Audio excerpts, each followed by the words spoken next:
Are you bonus stream shaming me, Blue Skull? How dare? Okay, yeah, that's it. That's fine. We're done. We can shut the stream off. Nobody, you didn't really want to bonus stream anyway, did you? No, we don't need this. Clawly Boove. Hello, welcome. I went to Comic-Con yesterday, the Kansas City Comic-Con. It's very interesting. I heard someone discussing their real human girlfriend as we just walked through the floor. And I was like, excuse me, your human girlfriend? Why do you need that denotion, buddy?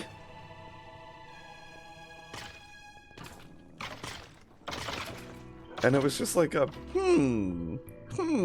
why you gotta talk about your human girlfriend? Do you have an alien girlfriend that maybe we should know about?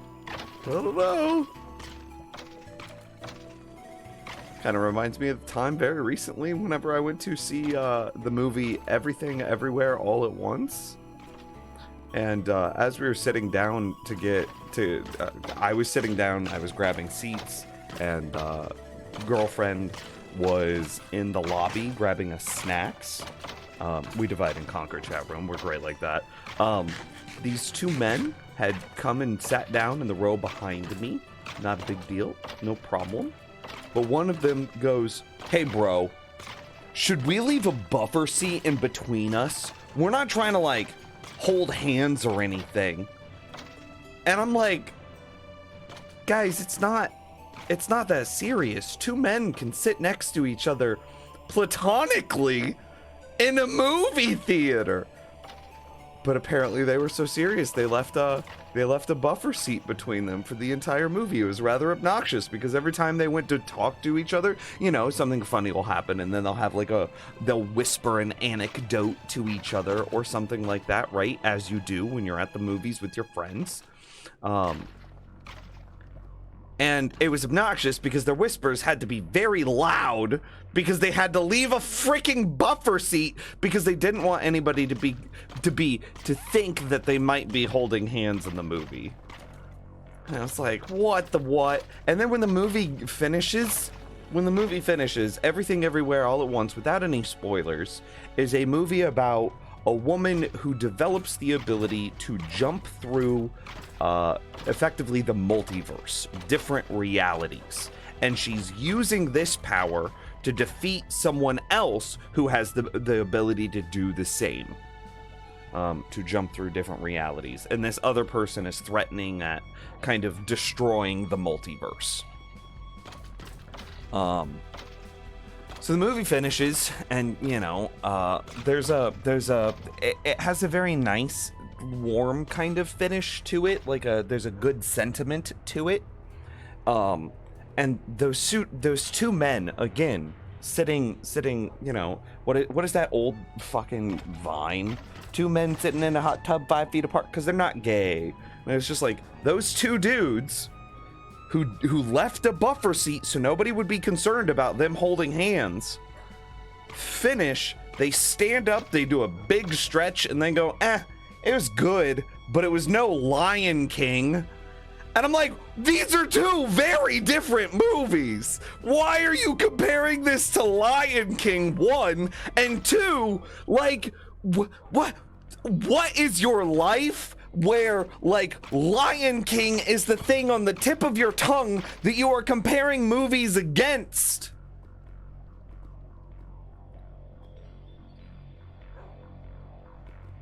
I want to introduce the buffer seat dudes and the human girlfriend dudes together. And I just want to see what would happen. I just want to watch the chaos unfold as buffer seats and human girlfriends get together and just interact. I want to know what that is like.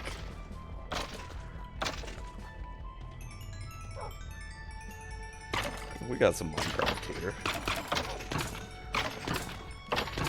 It's just, we're, you know, I don't know if any of you have ever been to like a convention hall or even like more specifically like an art convention, because that's kind of what the Kansas City Comic-Con is. It's basically like nerd art.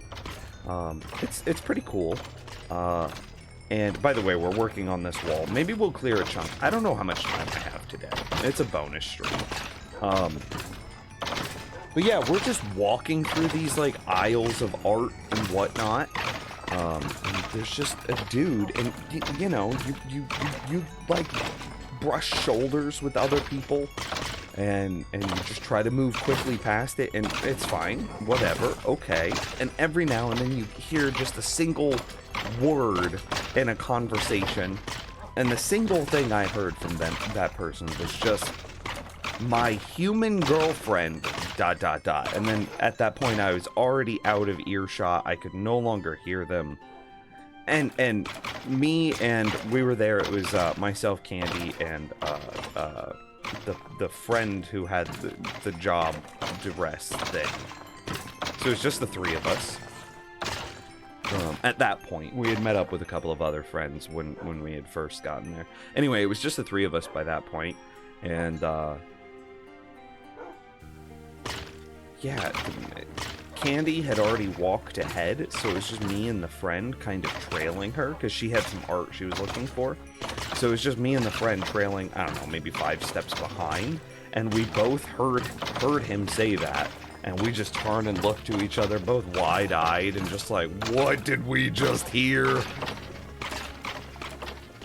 So, I don't know, and this person's not so much in nerd culture, so I had to explain that, like, some people have body pillow girlfriends, and other people have silicone girlfriends, and that was a conversation.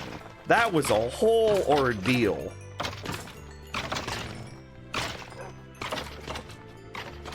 And I was just like, yep, this is a part of it.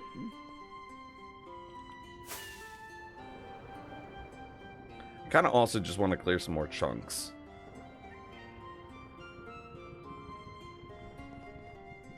I'm a little scared of what that means to clear a couple more chunks, though.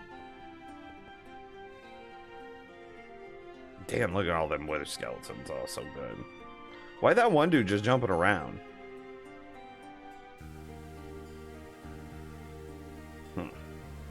He got there, eventually.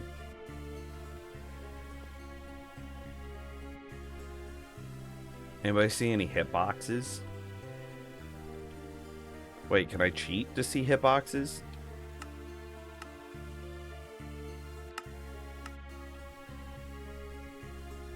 Ah, the nether fog prevents me from increasing render distance. Is there a texture pack or a resource pack that I could turn on to shut off the nether fog?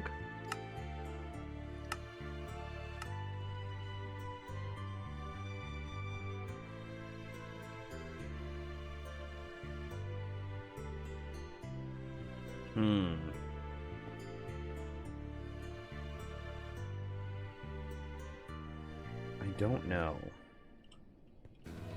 Let's do a quick Google search. Disable nether fog. Yeah. Oh, it's with Optifine. Oh, or maybe if I increase the view distance by just some absurd amount.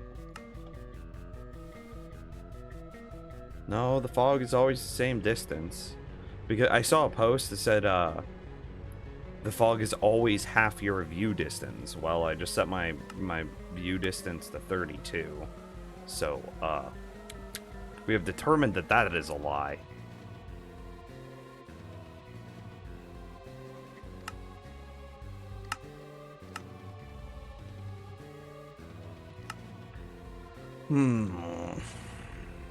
What can I do?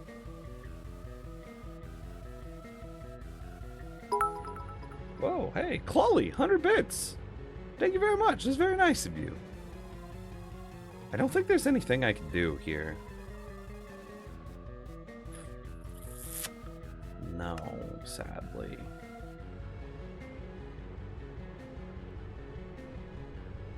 I wonder if you got something like a spyglass? What do spyglasses cut through fog?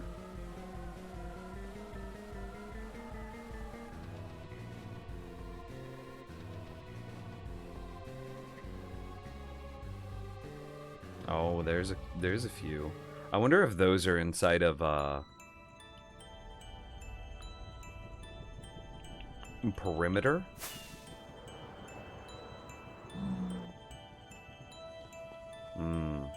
Okay, we should check.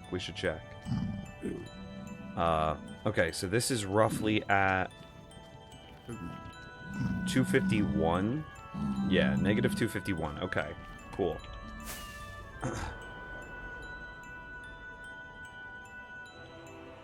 So I made the hole over here.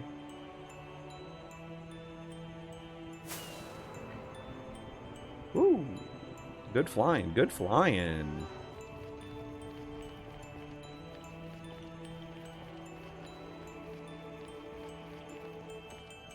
Ooh, it only goes out to 256. I should have taken note of where, on the X coordinate where they were standing.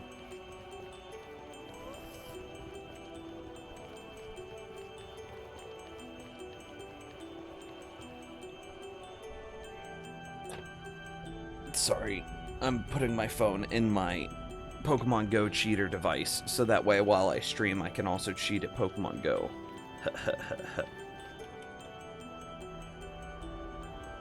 Okay, so it caps at 256. Is that what we saw?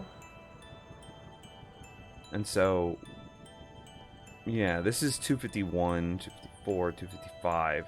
So 256 is just these few blocks here.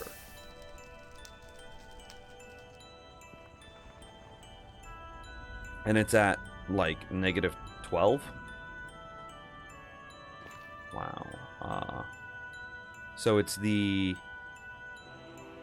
256 negative 12 chunk. Okay, we can hit that.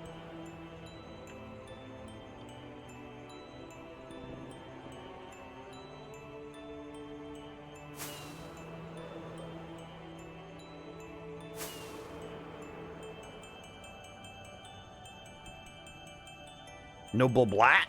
Yeah, I know. I'm getting good at flying after being so rusty.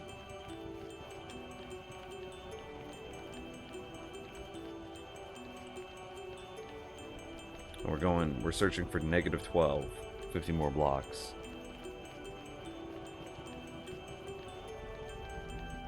Twenty more blocks.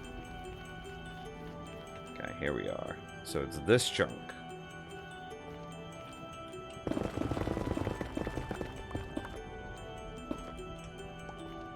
I want the chunk border one. Just not F3. Do I have the resources to do this? Yeah, I have plenty of durability. That's really the only resource that I need.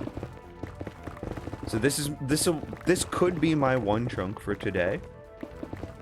Oh, you know what? There's a bigger chunk. There's a greater threat to the world.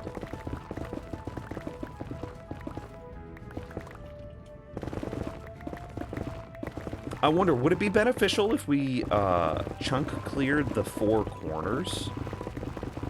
Just so that way we know, like, we have a baseline that can tell us, like, oh, hey, here's where the things are. Oh, also a thing that we should probably discuss before we get too much further into this. Do we clear the netherrack out of the ceiling?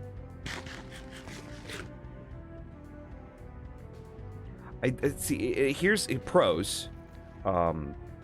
Slightly increased rates. If we remove the netherrack out of the ceiling, the algorithm that checks for air also checks for bedrock. It only stops.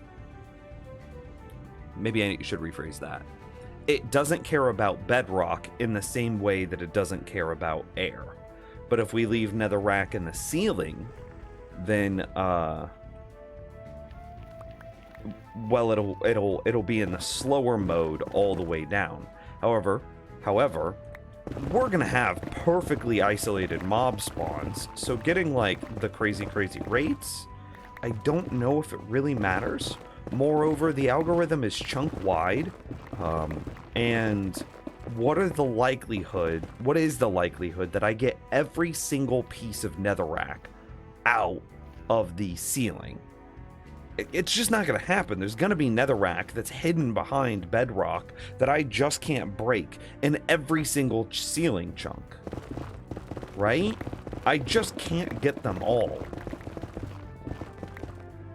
Not unless, like, I put a TNT flying machine that went, like, right underneath it. Yo, what up, Grog? Losing your mind, JPS? Yikes. Yeah, your brain's got to feel like mush. Morning crew this weekend? A little bit. I've got a little bit of time on this lovely Sunday morning. And I was just like, you know what? I feel like maybe clearing some chunks, doing some work in the nether. Yeah.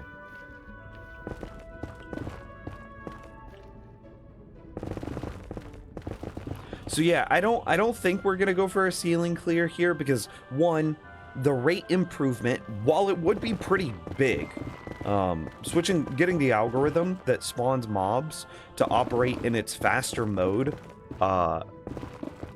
you know, for an extra, what is it, the height from here, 120. It's big. It's really big. However, what is the likelihood that... hang on. It is a big improvement to rates. However, do we need a big improvement to rates? We're going to have everything being perfectly cleared inside this perimeter. Do we really need more rates? Could that potentially, say, cause a problem where we have too many wither skeletons and our 4 wolves are not able to keep up? Possibly. So, DJ Khalid suffering from success, you know? It could be a problem. Moreover, is that even feasible? The algorithm is chunk wide. What is the likelihood that I am able to break every single netherrack in the ceiling around the bedrock in order to get the algorithm to swap over? I don't think that's gonna happen. I just don't think it's gonna happen.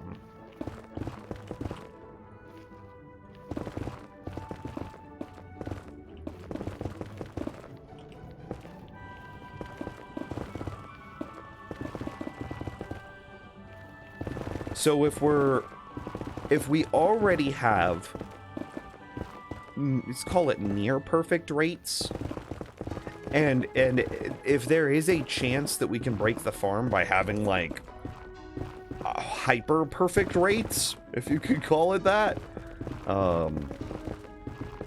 then considering the amount of work that we need to do, is it even worth it? If everything went perfect and I was able to reasonably destroy enough of the netherrack in the ceiling to actually have a measurable improvement on the rates by swapping the algorithm over, do we care? It's just going to be a little bit more... I don't need more wither skeleton skulls, so I don't care about that. And like coal and bones, I just don't care, full stop, period. So like, what is the only thing that I could possibly then care about is just the experience generation. And while that would be cool, being able to get more experience more quickly, I just don't know if it's worth it. You know what I mean?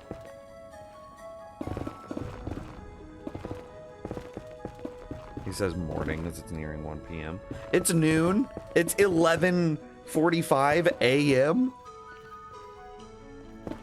It is still technically morning.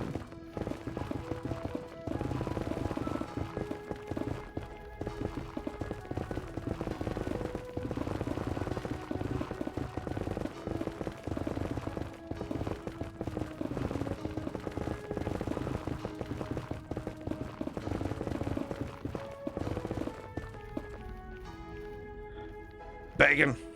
Jones, hello. I just break all the netherrack in the ceiling because I have texture packs that make bedrock look cooler, and I'd say I'd rather see netherrack than netherrack.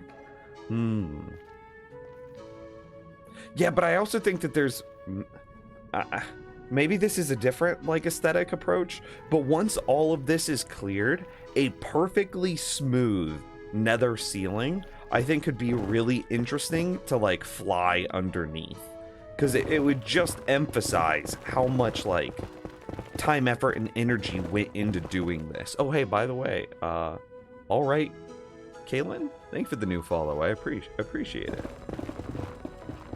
You did get gifted a sub. I think it was optimal settings.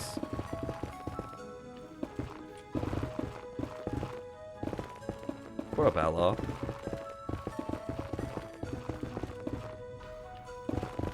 So, right now, we are clearing a perimeter for my wither skeleton... Ow. For my wither skeleton farm. It's a really cool farm.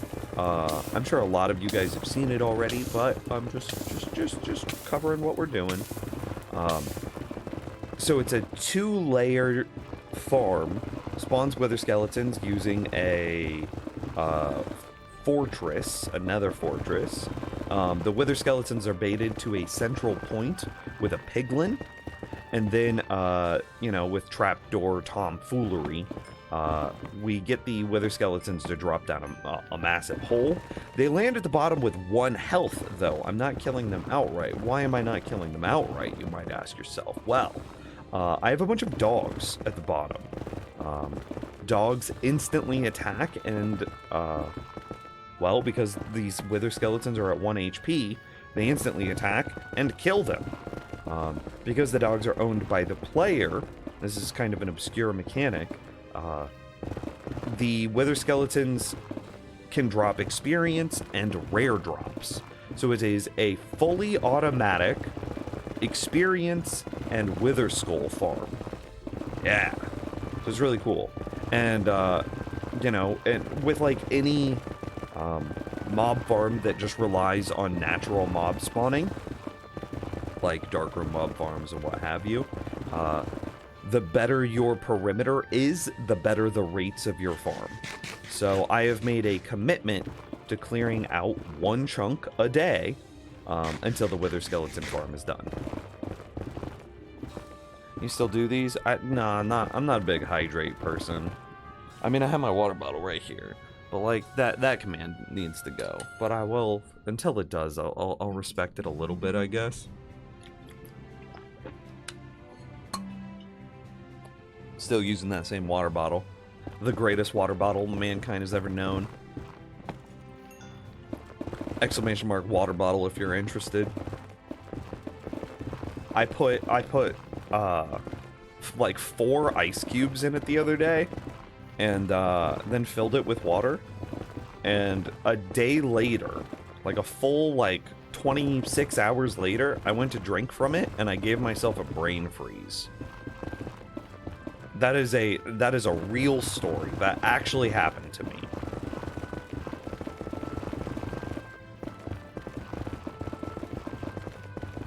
Yeah, and it fits in cup holders. Yeah, and it's 24 ounces, so it's not like any, like some dinky little water bottle either.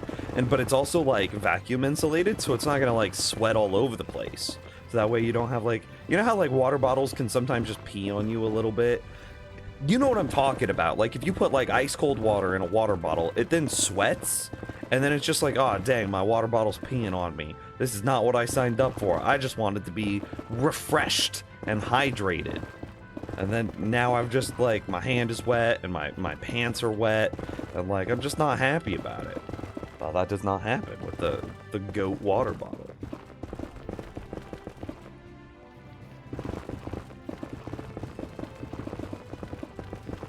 It is my real human water bottle. God, I can't believe they said that. You know that feeling? Oh yeah. Oh, what up, Dame? Dame's out here kink shaming me, my water bottle perversions. How's it going, man? Meh.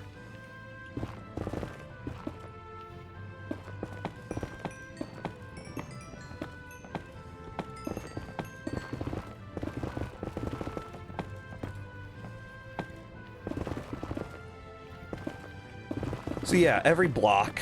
These blocks don't technically improve the rates. However, each block we clear, I'm going from ceiling to lava. And if there are any blocks at the lava height, then I slab them. But each block that we clear is technically an improvement to the rates of the Wither Skeleton farm. So I don't know, I get this huge sense of joy, of accomplishment. Whenever I start to get to the point where it's just like, oh, rates.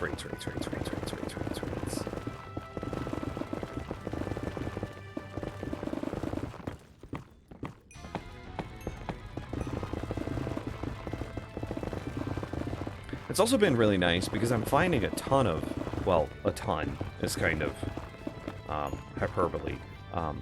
A not insignificant amount of ancient debris.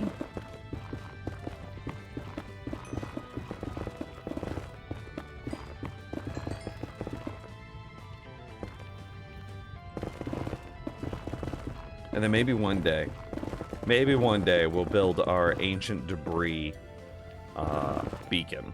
I don't need chunks anymore.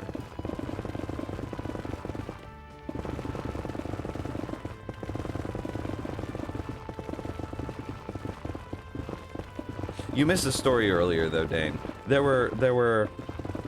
I went to Kansas City's Comic-Con yesterday,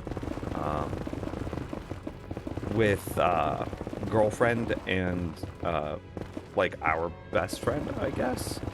So it was just the three of us hanging out. We had met up with a couple of friends for a short amount of time, but they were on like a date, so.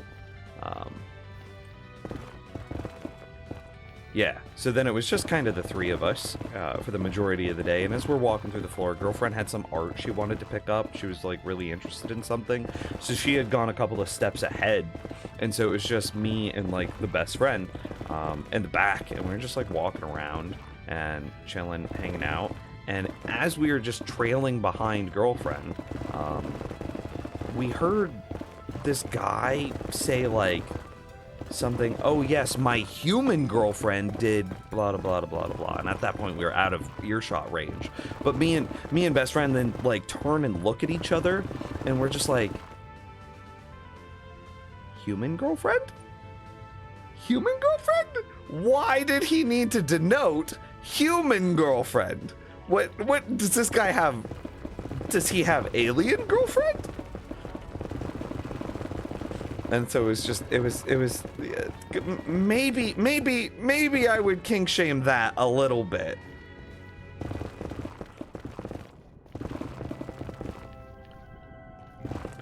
Because then it became a very interesting conversation, like the real conversation after that, because everybody has a laugh, like, what an interesting thing for that gentleman to say. But then it became like oh, best friend does not know nerd culture that well.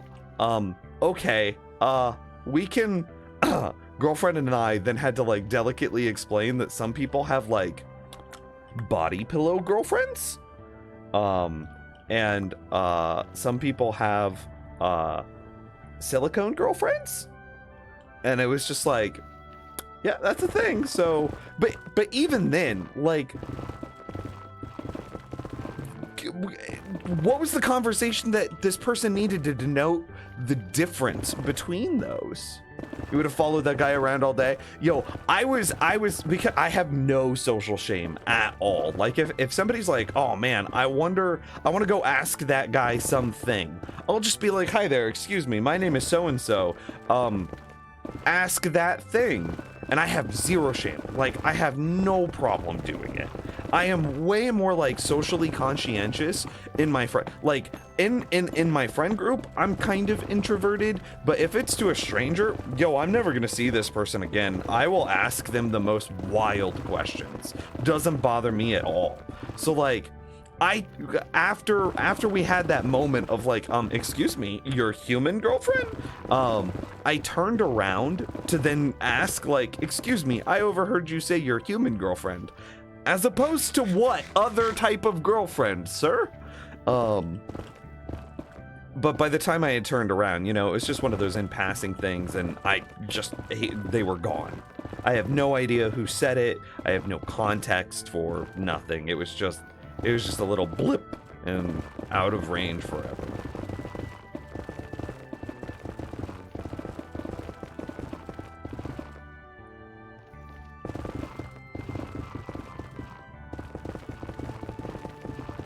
An inflatable girlfriend. I see. That's what best friend said. She was like, or like inflatable girlfriend, and it's like, inflatable girlfriends are not really a thing anymore. If you have an inanimate girlfriend, e.g., a body pillow girlfriend or a silicone girlfriend,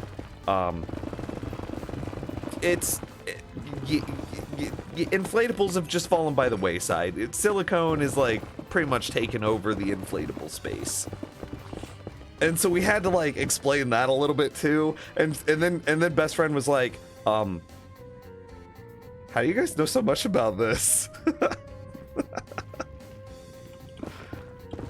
And it was also really funny because at some point earlier in the con, Candy was catching up with a friend. So body pillows are nice, right? Like sometimes it's just comfortable when you're just lying in bed and you just like have this big ass pillow. I bought a king size. I have a queen size bed, but I bought king size bedding for it, which is just nice because I just have blankets for days, and it's incredible. It's so good. So with that, it came with king size pillows. Well, I don't know if you knew, but king size pillows are just basically body pillows. They're freaking massive. Yeah, or maybe so maybe it was just like him doing a joke tongue in cheek, right? I don't know. I wanted to ask. Anyway, so like I have these king size pillows, and it's kind of nice some nights to just like to spoon a king size pillow effectively. You like throw a thigh over it, and it just like props you up so you're not like crunching into yourself. You know how your shoulders try to touch each other on like in front of your chest, and it's like just having a body pillow there is nice. So like as we're walking through the con, Candy met up with another one of her friends, and you know, they were just comparing, oh hey, did you find any cool art, did you find any cool pieces, blah blah blah. And that friend goes, oh, I got this really cool body pillow that I'm really excited about. And then there was like a look of horror on her face when she realized what she might have denoted, and she was like, oh my god, it's not that kind of body pillow. It is very safe for work on both sides. And like the both sides was also a very interesting denotion. Oh hey, thanks for the follow, real name. You can join Human Girlfriend with your real name. So it was just like the look of horror on her face as she's like, oh yeah, no, I got this really cool body pillow with this really cool art on it. And then she had realized that she had like maybe overemphasized how cool this body pillow art was, and she was like, oh my god, no, it's not like that, it's safe for work on both sides. And like the both sides denotion, for those of you that don't know, is another like girlfriend body pillow thing, where the front side of the body pillow is just like a normal anime person, right? But the back side is very not safe for work. It is that same anime person, but like naked or in otherwise compromising positions. And so again, with I don't want to call best friend a normie because she's not, but like she's just not as deep into like nerd culture, right? And so having to explain the difference between a safe for work on both sides body pillow and what this person could possibly mean by their human girlfriend as opposed to another type of girlfriend, these were all very interesting conversations that we had to have while walking around on the, you know, Kansas City Comic-Con show floor. Very interesting conversation to walk into. Oh, you missed the conversation about the two dudes that didn't want to hold hands, so they had to leave a buffer seat.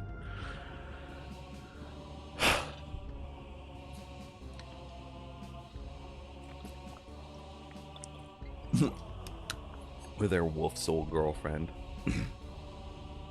See you later, Uskal. Have a good dinner. I think maybe I have a floor or two, a layer or two left. Oh, I'll just swap pickaxes. So yeah, overall, Kansas City Comic-Con, very good. It was great. Good times, good people, had fun. Stories.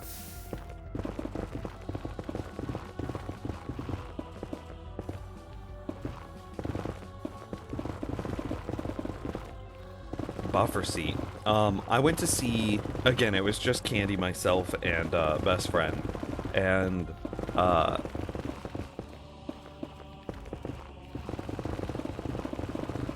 I had we all three bought our tickets, and then I had gone ahead in order to grab us seats while the girls had stayed behind in order to grab food, drinks, whatever.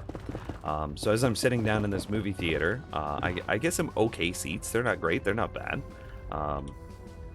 And these two like bigger burly men come in and sit down in the row behind me.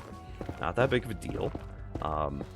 But immediately they, like, before they even sit down, they start to have this conversation of like, hey bro, I don't know if we should sit right next to each other.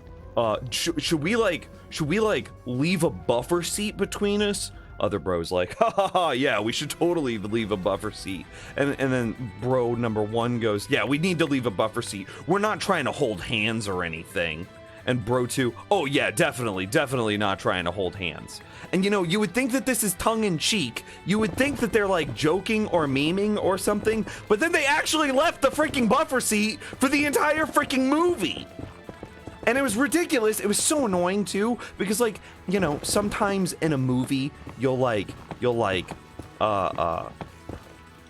say you'll have like a funny anecdote or something that you want to lean over and tell your friend or something like that. Well, anytime that they wanted to do that, they had to practically shout it to each other because they left the freaking buffer seat. And so like,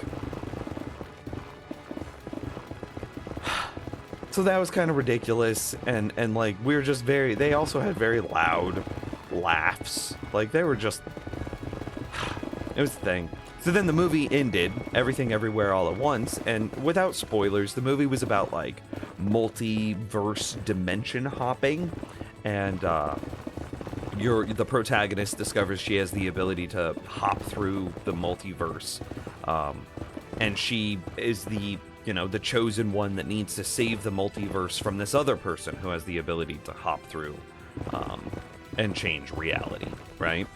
So it's, yeah. And the movie kind of ends with maybe a heartfelt, touching sentiment, okay? That's all you need to know. No spoilers.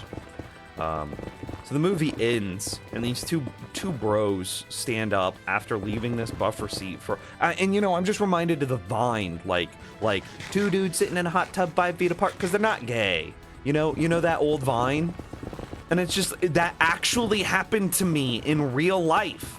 Like these two dudes sat 5 feet apart in the movie theater because they weren't gay. And they even like outright said it. It wasn't even like some supposition or an assumption made by me. They fucking said it. They said we are not going to sit next to each other because we are not trying to hold hands.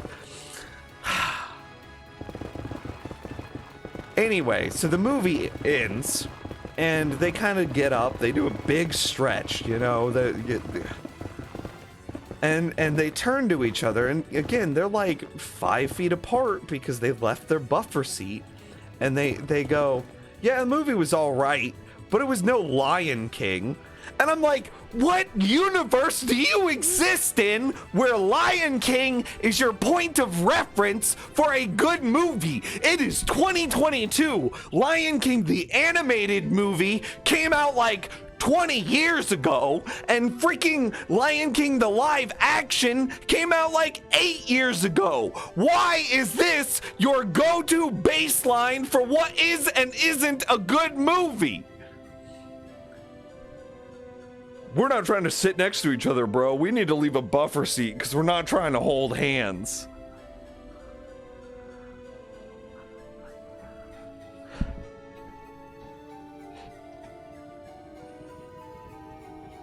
Sounds like they liked each other but did not want anyone there to know.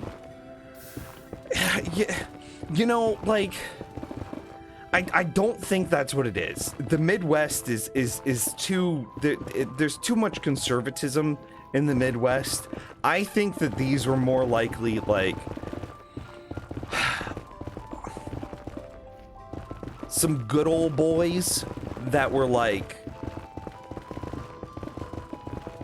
you know, I don't even know if it was tongue-in-cheek because they actually left the buffer seat. Like, if they had joked about leaving a buffer seat, like, let's say I went to the movie with just one of my really close guy friends, right? And it's just me and him, and that's it. And like, if we then made a comment about like, hey bro, we're not trying to be gay or nothing, like, we would never make these jokes, but like, hypothetically, right? This is... We're not trying to hold hands or nothing. We should leave a buffer seat. Ha ha ha ha. Even then, like, bro, I wish my friends were there. Like, I wish I had a guy friend there because we would have fucking made out in front of these two dudes. Like, I'm dating Candy. I'm very happy. I have a very loving relationship. It's wonderful. But like, I would have just been like, hey, like Smegma Dreamcast, you guys have seen him in chat all the time. I would have just leaned over and I would have just been like, hey, do you just want to make out for like fucking 10 seconds or something and just make the two guys behind us like really uncomfortable? And we would have done it 100%. And then we would have held hands for the entire movie. They left the buffer seat, so I can't believe that they were actually like tongue-in-cheek making that as a air quotes joke. I thoroughly believe that like they were dead serious about it. And again, like the Lion King comment at the end is like, it's like, maybe it is all tongue-in-cheek. Maybe they were just memeing. I don't know.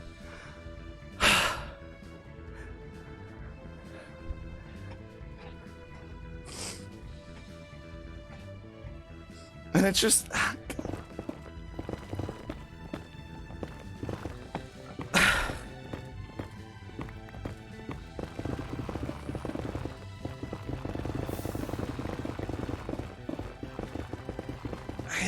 but they actually left the buffer seat. Again, like, in a universe where I would make a joke about not being gay, which is a joke I would never make, right? That's not something that's like on the tip of my tongue as like a joke that is just ready to go in my joke repertoire. But in this hypothetical where I would freaking... And let's say it's somehow culturally or like situationally relevant, I would make the joke and do the thing anyway. Like, oh, hey, should we leave a buffer seat? We're not trying to tell anybody that like we're dating or something. And then we would sit together to make the joke tongue in cheek. But they actually left the buffer seat. So it's not tongue in cheek anymore. They had to be serious, right? I don't know how old they were. Dark movie theater. I don't know. And like again, the Midwest, people have beards at like 17, so like they could have been anywhere between 17 and 40. I got nothing for you, Castle. It was girlfriend used a word. I don't remember what the word was. Heteronormity. And it was just like, how? I just don't get it. I don't know. I would say I hope they just had a good time, but apparently the movie wasn't as good as Lion King. So I don't know what that means in their universe, but like, you know, the movie could have been better, apparently, to them.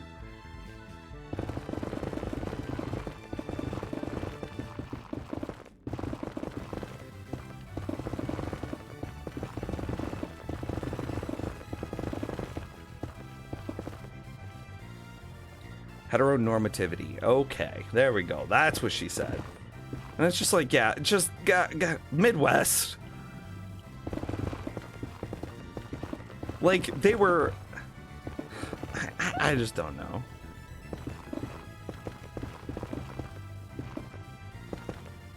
Counterpoint, I remember being in Dallas and a group of friends got beat with baseball bats by gay bashers after a Rocky Horror Show. The threat of being hurt badly is real.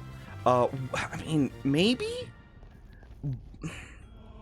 Okay, so it's actually kind of poignant that you bring up the Rocky Horror Picture Show. The movie theater that we were at was like a very small indie movie theater. They have only 3 screens and only 1 big screen. The 2 smaller screens that they have are usually dedicated to like small indie films. They have a Rocky Horror Picture Show with the secret script that happens there monthly? Question mark? Monthly? I think it's monthly. It might be bi-monthly. I don't know. It was monthly before COVID because like, COVID changes everything. Yeah. So this place is like, and it's also in like a very, very like hipster part of town. It's like dead center of Kansas City, so like basically as far away from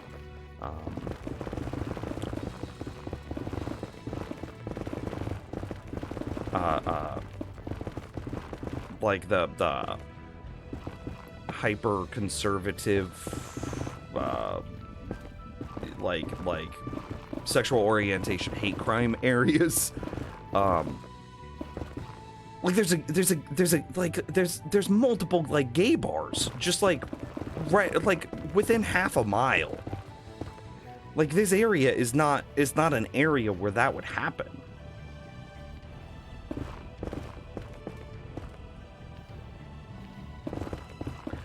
But who knows? Maybe they were new to the area and just didn't know it that well. I don't know.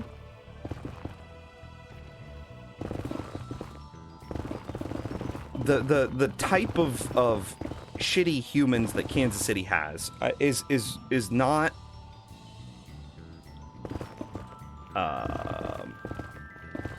it is not like anti-LGBTQ plus. It is not that. It is racism. We are racist here.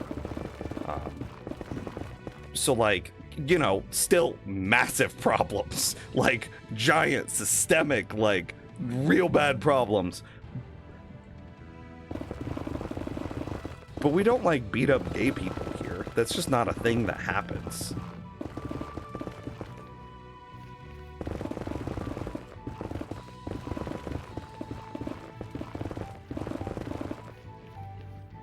I said, regardless of their personal feelings, they're knowingly hanging out with people who are vocally, possibly, violently opposed to the other sexual feeling.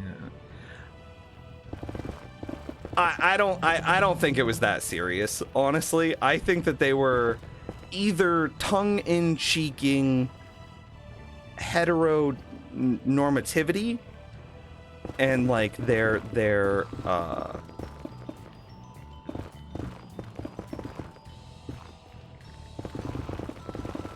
and the culture that they came from, like a more like less accepting culture to gay people, or they were very aware of the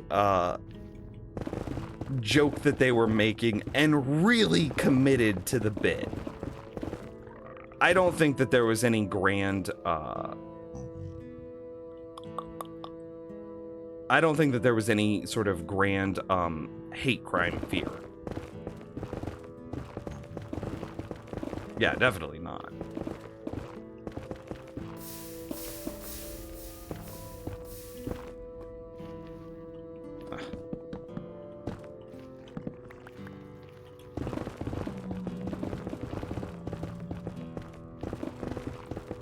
But it was just goofy. And then between that, like, what was that, like a week and a half ago, and then the comment yesterday at the con of my human girlfriend. It's just been people. People.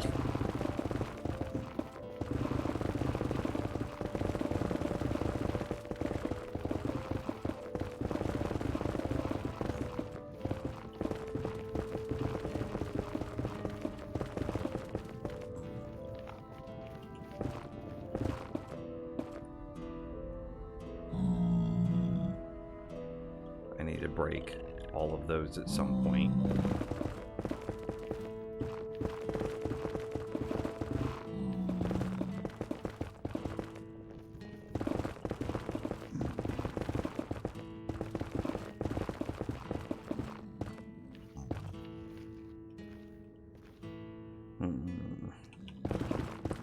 Some of the younger kids I've worked with would totally say stuff. It just sounds like they were really committed. See, that's what we think.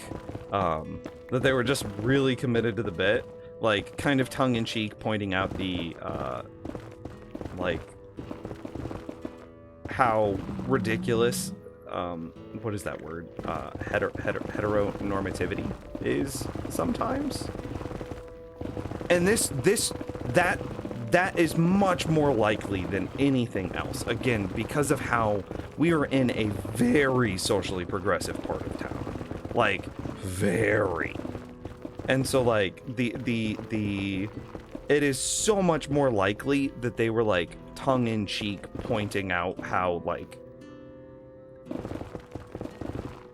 what would that word be? Toxic, masculine, or male culture can be sometimes.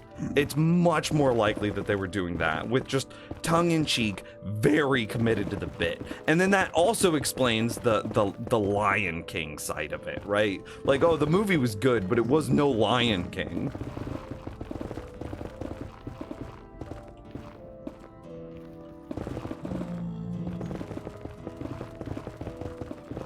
So is it a Gen Zer thing? Is that what I experienced?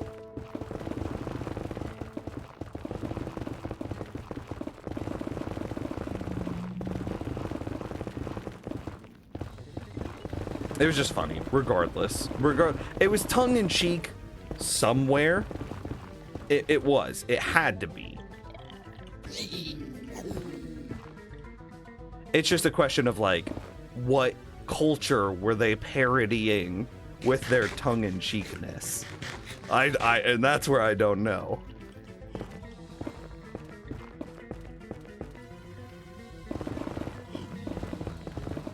No ancient debris in this clear. Kind of sad.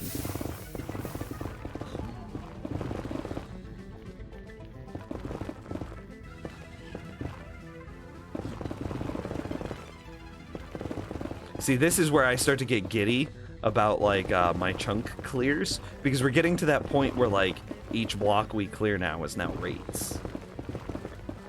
Actually, I don't know how much rates we'll be getting today out of this one. Well, I mean, maybe a little bit. Oh, what up, dude? Have you just been trapped in that single thing of lava since forever?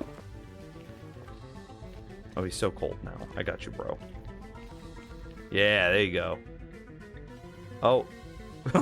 He died. Okay, today I learned that Striders view lava as a solid thing and take fall damage from falling on it.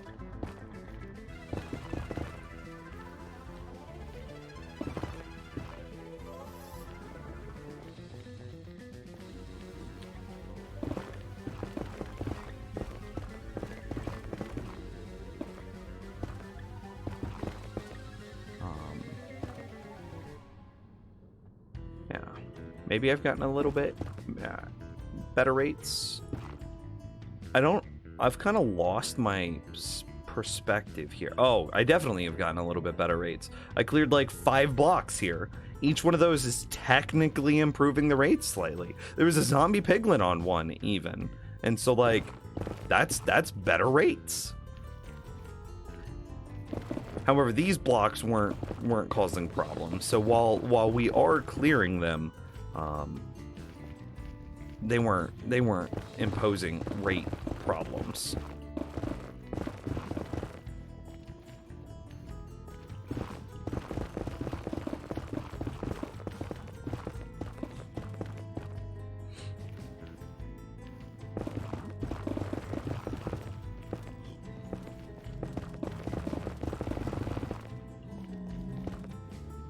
down below us. Those were.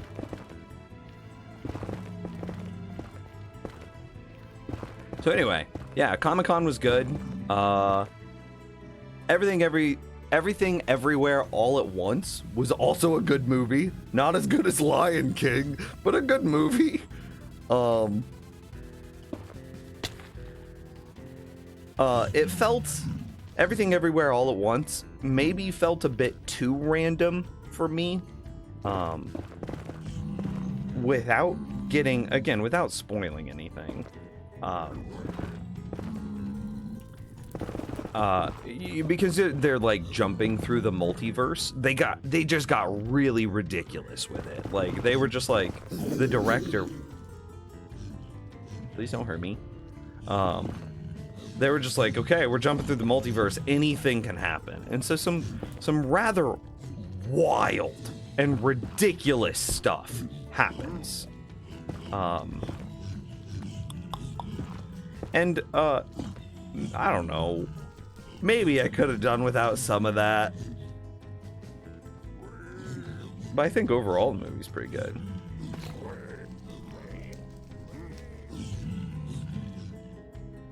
Are they mad at me?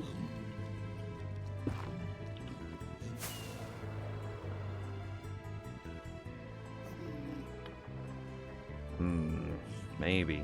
Here's the part that I said that we need to actually clear out. It's all of that. And I don't know if this is the corner here even. I kind of want to go find the corner and clear it. But first, I need to repair my tools.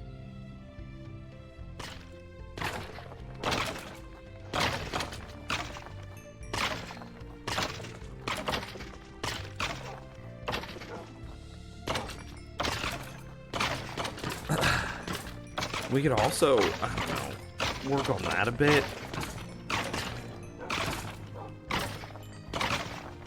Maybe I should, like, finish the bone meal farm before I go super hard on clearing chunks. Because right now, this thing is doing nothing, right? I mean, it's produced...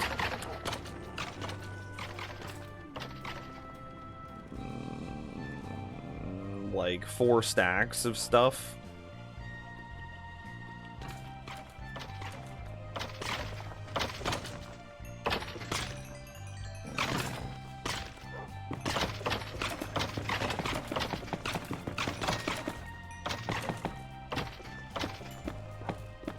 Yeah, 4 stacks of stuff, which is maybe like 5 bone meal.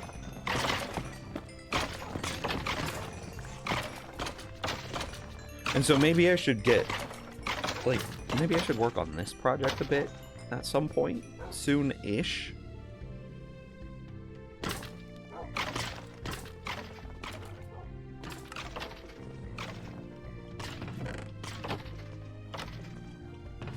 Yeah, soon-ish, right?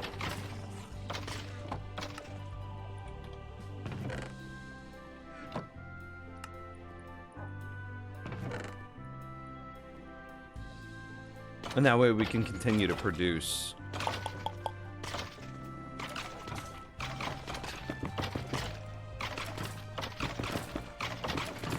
We can continue to produce bone meal while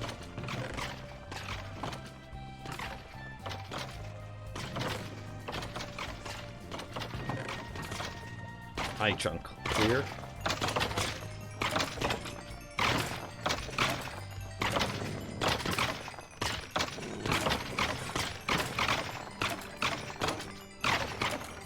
Bro, the rate seems so good already.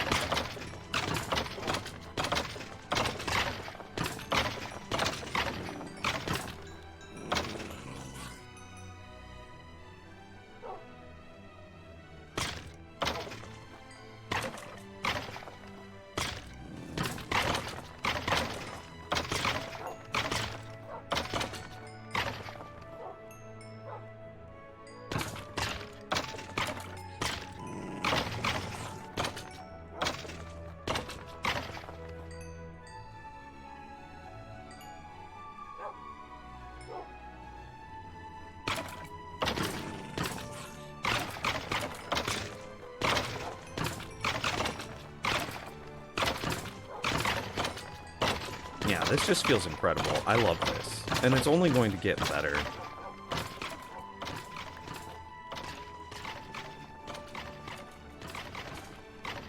Now you can smelt them, you get more gold.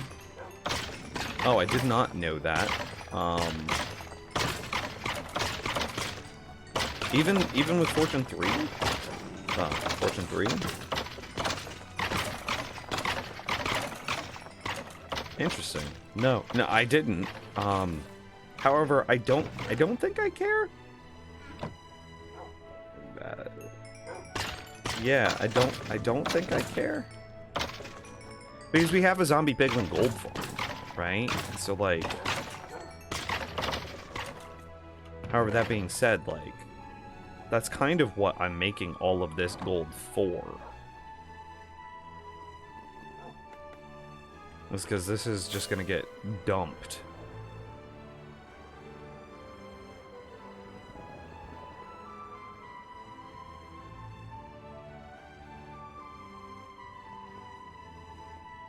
Here. And see, I can just be like, blap. That's good. I don't. I do have the coal. That's a fair point. Let's see, then. Like, that's what my goal... Any extra gold that I'm getting, I just dump it in here. Yeah. We should finish this at some point. There's projects.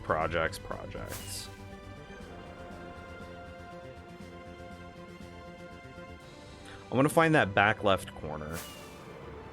Oh, hey, I could do it this way.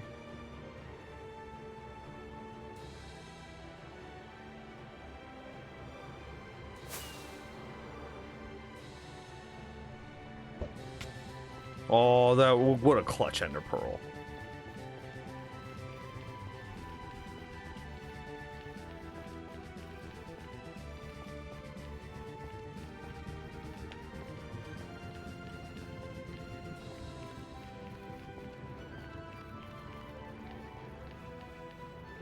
And see, so like, what if I just took this all the way down, right?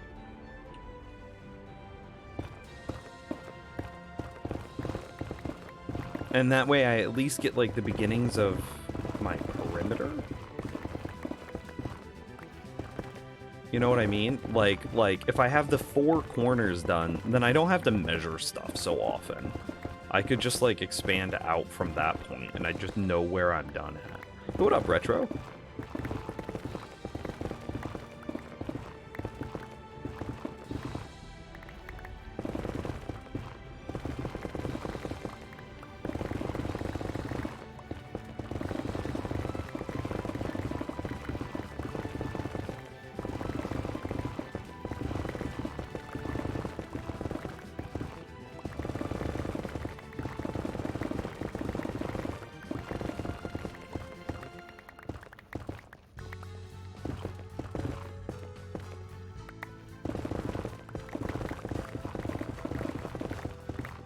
I guess I am slightly improving the rates of the farm whenever I clear stuff like this, because mobs can spawn in my, like, service tunnels, and each time I clear a chunk out, I am at least reducing my service tunnel spawning, blah, blah, blah. I'm also hoping that this will intersect as we move down with that area that's below us, that, like, platform, that, like, peninsula thing, where I was getting all those piglins to spawn on. And hopefully, this is a massive boon to the rates of the Wither Skeleton farm. Hang on, I gotta read that text.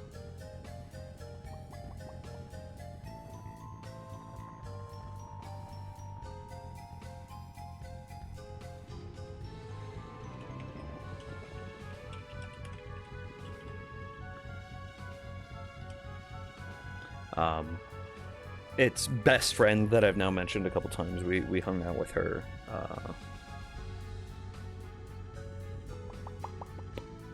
Over the con, and she was also there for 2 dudes sitting in a hot tub 5 feet apart because they're not gay.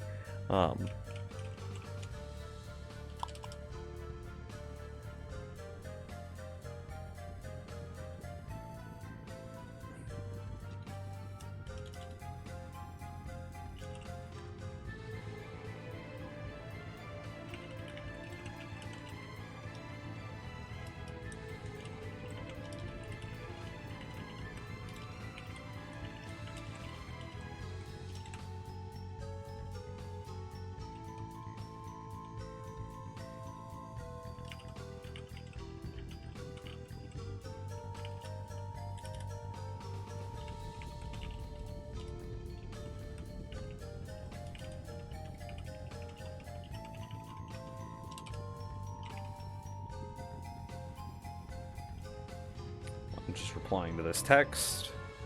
That is a bonus stream after all. Yeah, there we go.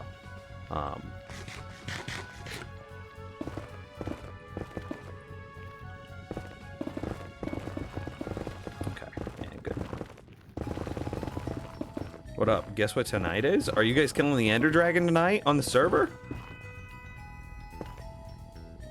I'm doing a gold farm under the nether roof too, just because. Yeah, I mean, I feel like I know we could go on top of the nether roof, and I know it would be better, right? I know that, like, just basically everything is infinitely better if I do that. Or I feel it's a little cheesy, and it undersells what I just want. I don't know. I recognize that, like, sometimes I do cheesy things, e.g., the wither underneath the Ender Dragon platform is a bit cheesy, right? Spawning a wither inside of bedrock so that way you get an easy wither kill. Yeah, that's easy, right? Or that's cheesy. But, like, at the same time, I think that building building a gold farm, building anything really on top of the nether roof is also cheesy. And we all have, like, slightly different tolerances to cheese and what we are and aren't willing to do. I also don't use, like, sand or TNT dupers.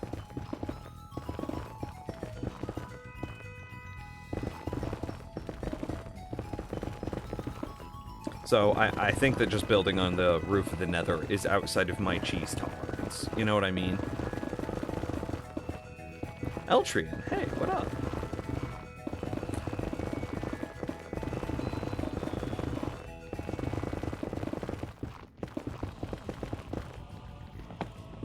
Oh, I'm on Silk Touch. I kind of regret breaking those while I didn't have durability loss. It's fine. No, Genshin Impact stream. Oh, okay, okay.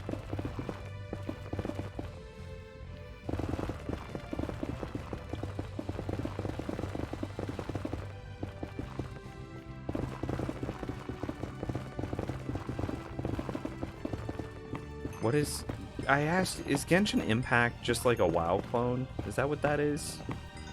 I have no idea what that game is. I'm gonna be honest.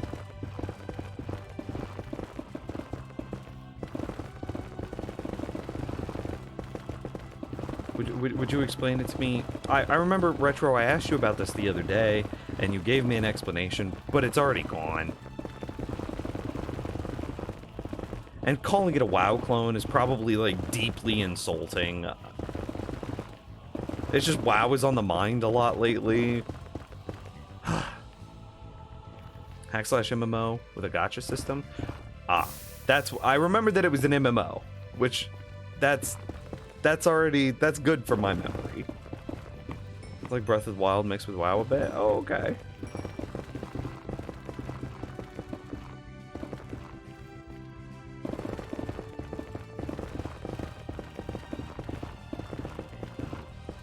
Is that more like Black Desert Online then? I have a friend that, like, swears up and down by BDO.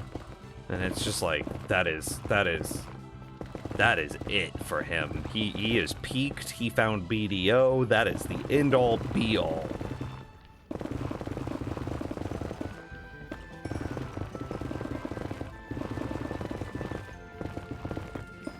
Like, you don't have to play with other people if you want to. I mean, let's be honest. I'm probably going to be streaming WoW at some point, and I totally expect those streams to get, like, one viewer, and it's just me on my cell phone. Like, yes, I am aware. But you could play WoW by yourself if you really wanted to. I really like the battle pet system. I play Pokemon in World of Warcraft. I also really like grinding old. I like doing mount runs.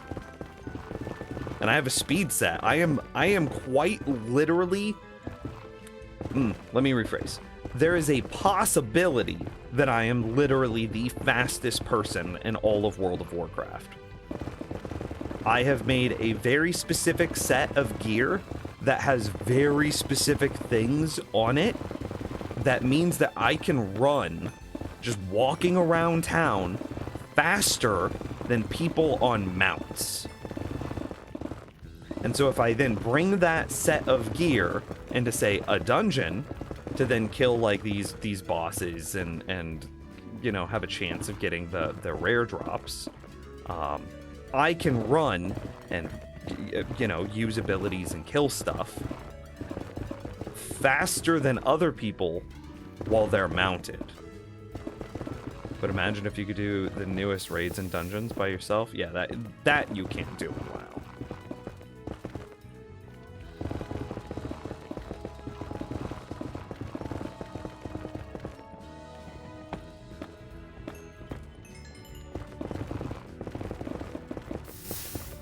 Ooh, I got that one real quick.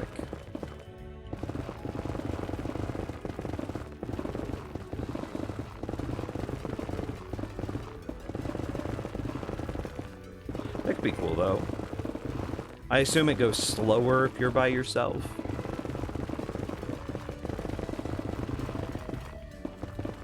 Or does, like, the difficulty of the dungeon dynamically scale based on how many people are there?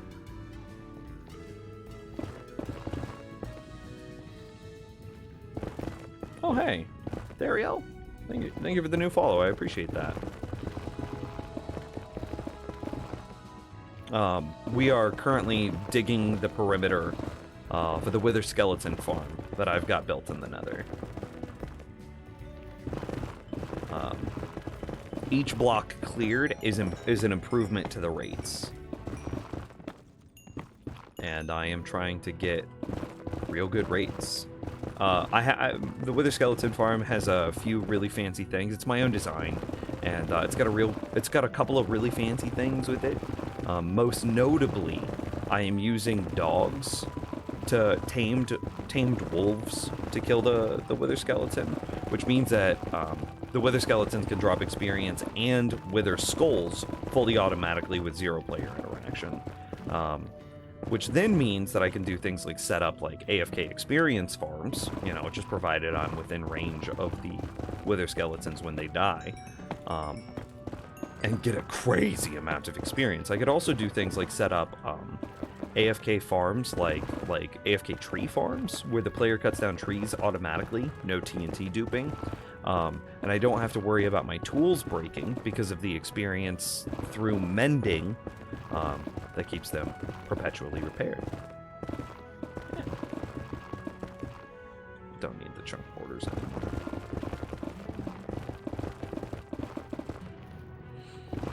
And I've never cleared a perimeter before.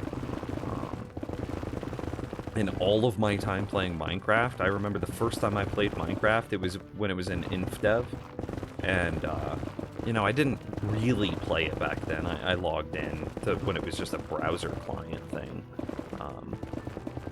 I was like, oh, this is interesting, and then I didn't touch it for like 2 or 3 years.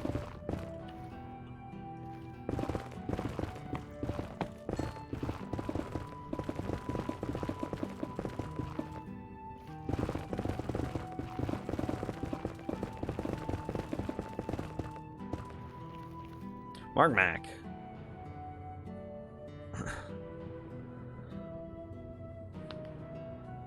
Oh, you've been here. What am I saying? Oh, hey, Eltrian, I don't know if we talked about this or if you were there whenever I said this the other day, but whenever you posted those screenshots, I really looked into, like, Minecraft and stuff, and I'll probably turn on Optifine at the very least. Maybe I'll turn it on after 119 drops.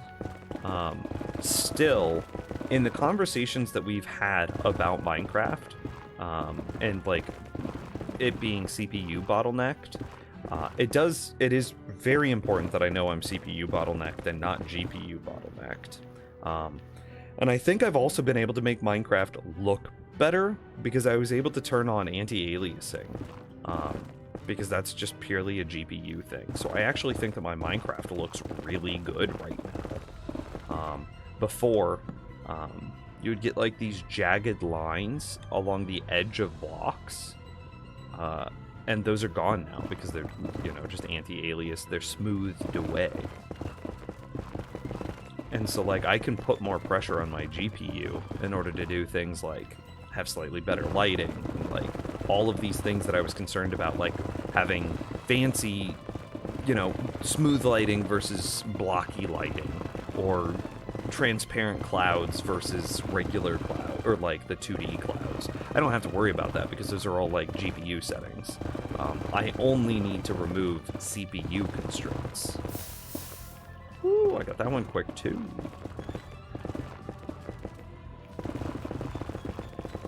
So, like, interestingly, my 970 is still kind of killing it. I still need a new graphics card, but like, maybe not as urgently as I once thought. You fixed your broken iron farm this morning. What was broken with it?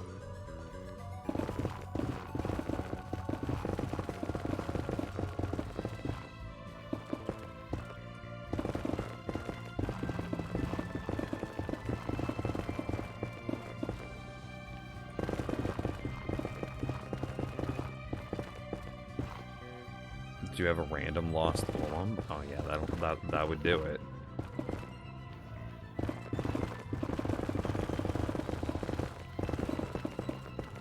Have a spot like in a cave somewhere where a single golem could spawn, and he spawned there, and then because he doesn't move, he never makes a noise, and you could never figure out why. Definitely been there, done that.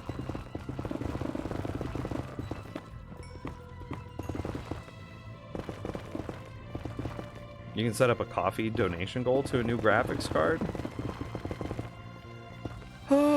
You know, I've thought about stuff like that, but like, you know, you can do that on stream with like Streamlabs, what have yous, as well. I just don't know if I want to like coerce people into giving me money. That is not my intent here. Like obviously I need to eat, and stuff like that. I need to provide for shelter and what have you.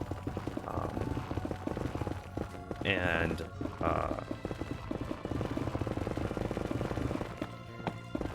to that end, you know, some money, like if you wanted to throw a couple dollars this way, that would be nice. But like if the whole stream is just dedicated to like, hey, give me things, that's not what I want. I'm just here to hang out, have fun, and like if you have fun too, maybe you give $1. But it's not like, that's not the goal or intent, right? And if I make something like a donation goal or a what have you, I feel like inherently that changes the intent of the stream, and I don't want that. Like I could put like a donation goal tracker, like one of those bars that like a progress bar of how close we are. EVGA has a graphics card right now at 3060, which is about twice as good as my 970, and it's only like $370. It's not that bad.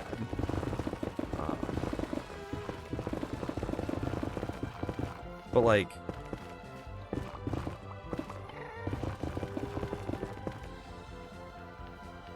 is that what I want to do? I don't think so. I don't want that. I don't want to watch streams where it's just a donation money grab. So I'm not gonna make that stream. I'm not gonna make that stream myself. What are you making here? I am clearing the perimeter for my wither skeleton farm. And we should be pretty close to finishing. I do it one chunk at a time because, you know, I'm a human being and, you know, I have tolerances to doing things like this. So I do it one chunk at a time in order to make it a little bit more bite-sized. I'll show you. I'm actually kind of... Yeah, I kind of want to take a... I just kind of want to go look at it real quick. So we're gonna do that. I'll deal with the fallout of monsters spawning here.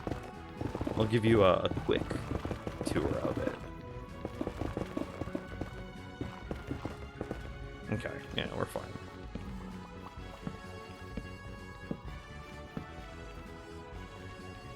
Let me grab some of these gold nuggets real quick.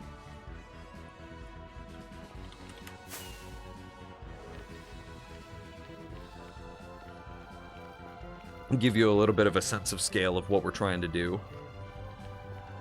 So Bedrock 1.18.3, and you made it so spiders can spawn on buttons, which make creeper farms into spider farms. Ooh.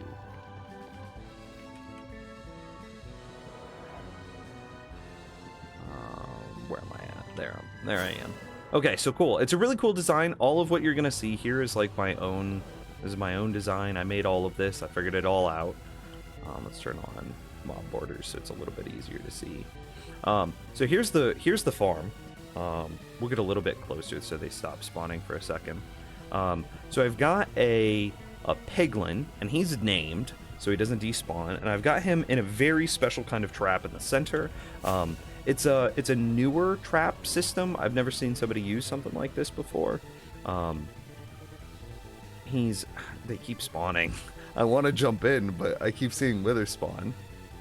Okay, I'm going for it. Okay, I only have to kill one. Okay, so the cool thing about it is he's in a cauldron that's then mounted on top of the honey block. So because we have 2 layers here, which I think is also super cool and super interesting, I need to make sure that his little red box there, which is his sight line, is visible by wither spawning on the top layer and the bottom layer. So I had to come up with this new design in order to make both of those happen, and then we had to use powdered snow around the inside diameter of the top donut in order to make sure that the withers, as they drop down, didn't take fall damage. Why am I so concerned about fall damage? And then, you know, past that, it's just normal trapdoor tomfoolery to get them to fall into a hole. Why am I so concerned about their fall damage, though? Oh, that's a good question. Well, at the bottom, instead of expecting the player to kill them, I have 4 player-tamed wolves in minecarts surrounding the singular point that they drop down to.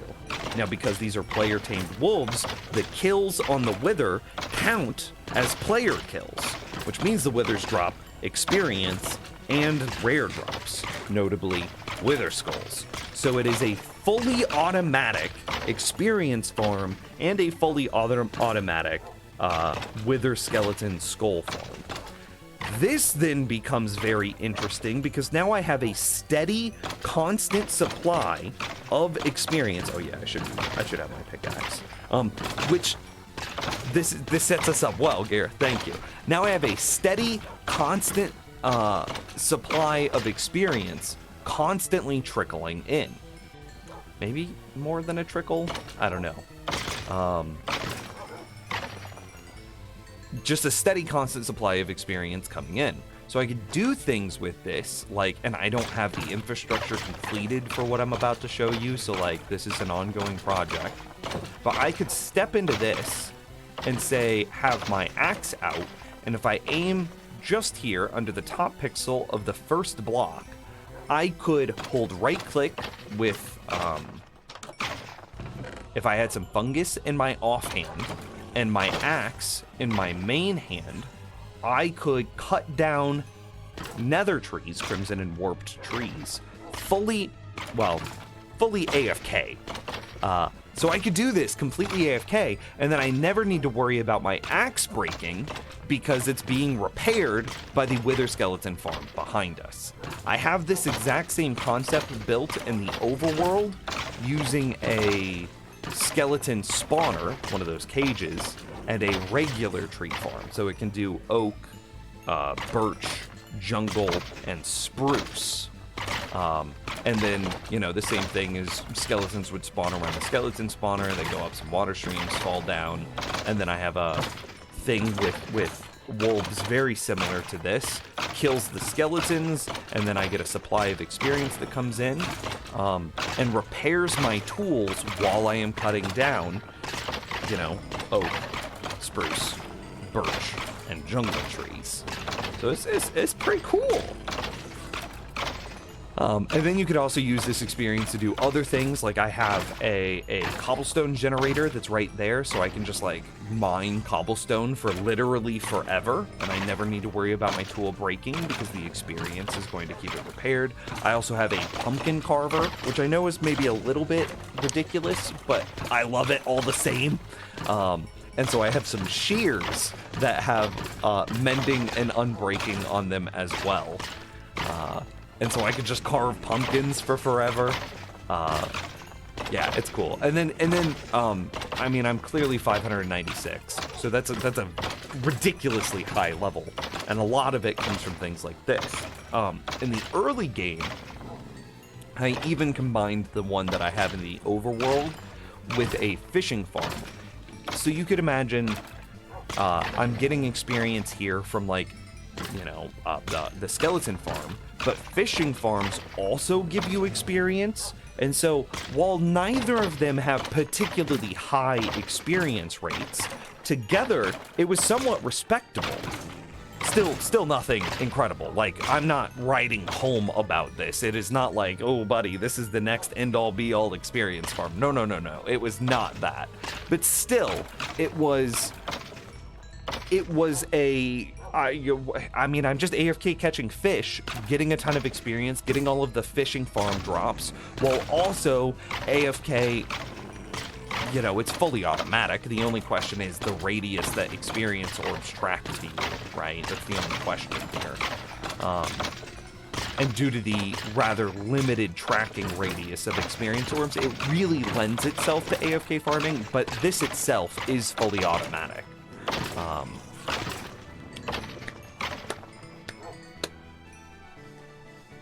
So, yeah, the fishing farm plus the skeleton farm in the overworld also gave me a huge chunk of the levels that I have here. Also with here, and I'll show you this first. I've killed 156,000 zombie piglin. So, the other farm that I'm kind of working on at the same time is... It didn't fly. It got a little lower than I expected. Is this. This is my zombie piglin gold farm, quad piglin bartering farm. So you can see here I've got, I don't know, 5, 6, 7 layers. 1, 2, 3, 4, 5, 6 layers it looks like. 6 layers for zombie piglin to spawn, and you can see them falling down the chute there in the back. And then those guys land. Audio warning. Here, I'll turn this down. Music, hostile. Okay. They land right here. Oh, I need to inventory stack. Oh, I already... It's fine. I just have golden nuggets. That's okay. So then, right here, we can just... And I have like a auto-click macro that attacks every 750 milliseconds. So that I can just stand right here and see this is another ridiculous amount of experience that I'm earning. This is a... and this is just an absurd amount of gold. Because the number of drops that this farm produces is so damn high. Sorry, I need to check my phone here in a minute. I just got a text. We can take a second though. It has to have quad item pickup. It has to have quad filters just to handle the sheer number of items that these zombie piglin are generating. So I don't know if you can see there are 4 hopper minecarts there. Kind of. Yeah, you can kind of see it. And each one of those hopper minecarts goes into a different sorting system in order to pull out the nuggets and the ingots, and then trash the swords and the... What are those? The swords and the rotten flesh. I couldn't remember the name for rotten flesh. And so then we have to have 4 trash cans. So you can see there's lava there, lava there, lava there, and then there's one more lava in that corner back there. So then we take the ingots and we just ship the ingots up up to 4 piglins right off the bat, and we just let them barter.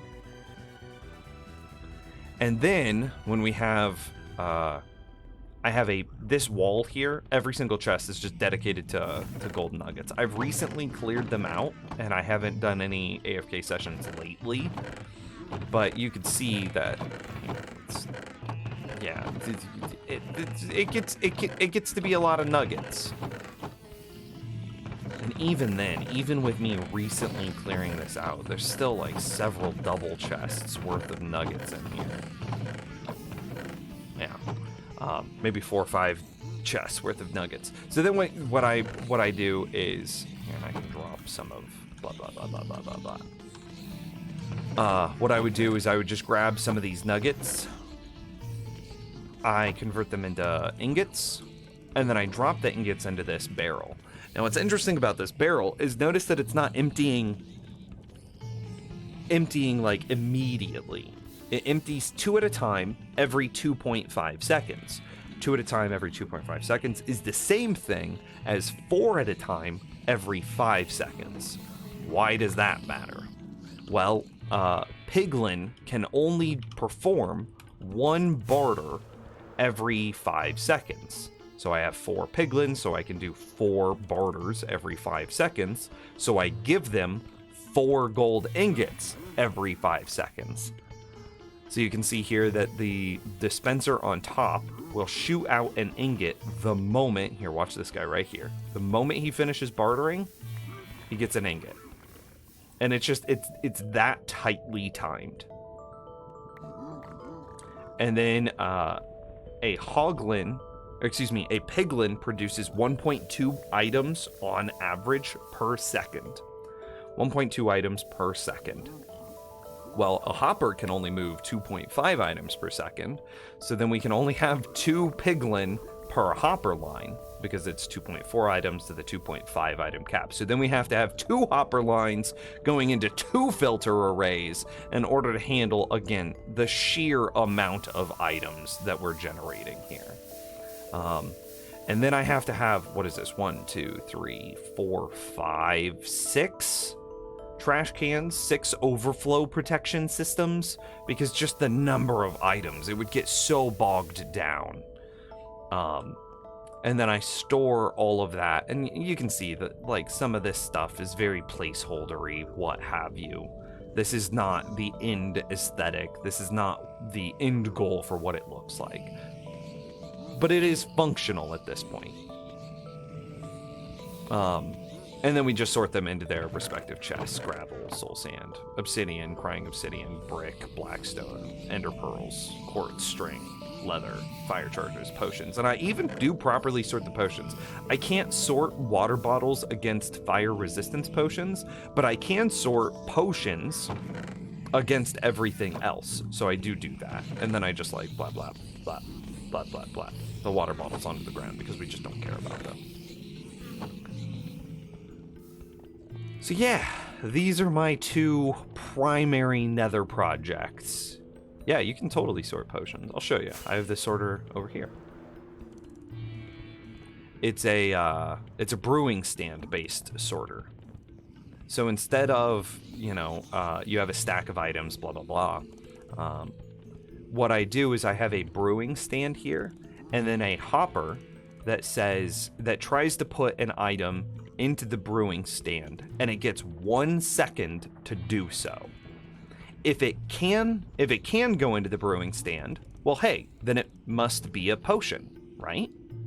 If after 1 second or 4 redstone ticks, it doesn't get placed into the brewing stand, well, then it must not be a potion, in which case we unlock the hopper below, and then we, put it into a dispenser, a dropper, and then we put it into the, it's a smart dispenser, so then it shoots it into the lava. So yeah, it literally just, can this item be put in a brewing stand? Give it 1 second to check. If it can, cool, it must have been a potion. And if it can't be put in this brewing stand, well, it wasn't a potion, so trash it. Also, I just scratched my face. It hurts. 1 second. Ow. Hmm.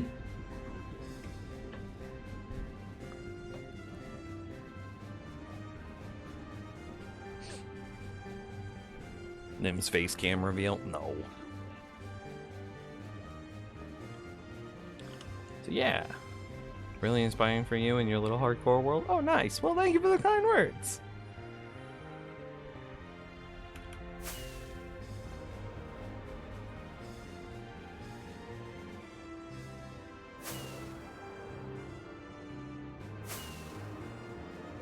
Ooh, that was a good flight.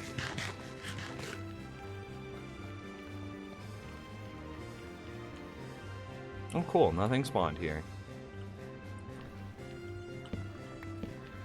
So in order to improve the rates of that Wither Skeleton farm that I showed you, I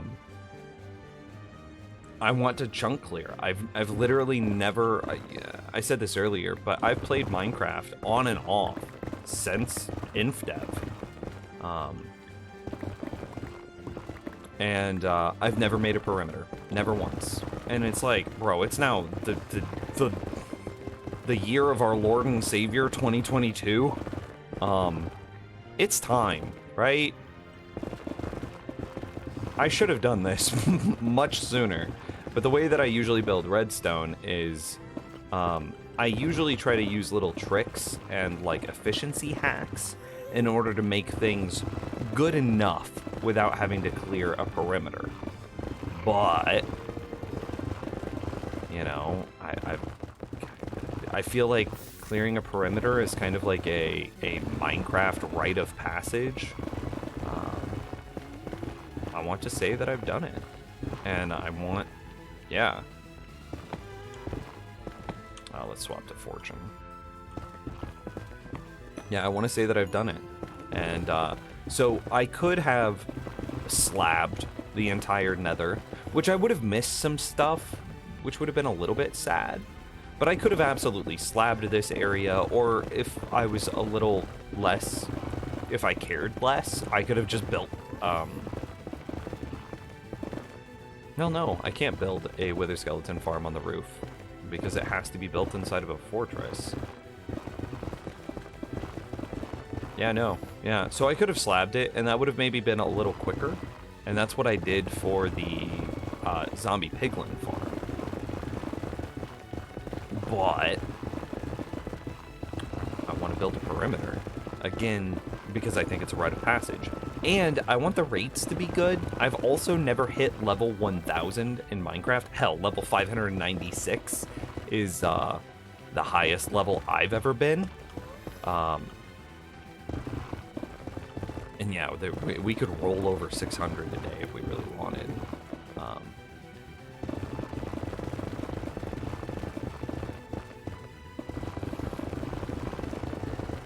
Yeah, so I also want to hit 1,000, which means I want the rates to be good. And like if I slab, I'm gonna miss spots. It's just, yeah, for sure, I'm going to miss some spots. But if I do a perimeter clear, then there's no way I miss anything, because I've literally touched every single block inside of that radius. So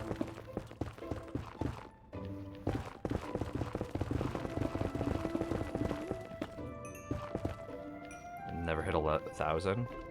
Yes, that's a normal thing that people want. I want to see 4 digits. Yeah, and like my overworld is pretty cool too. I'm not so great at aesthetic building, so it just kind of looks like brutalistic architecture, but yeah.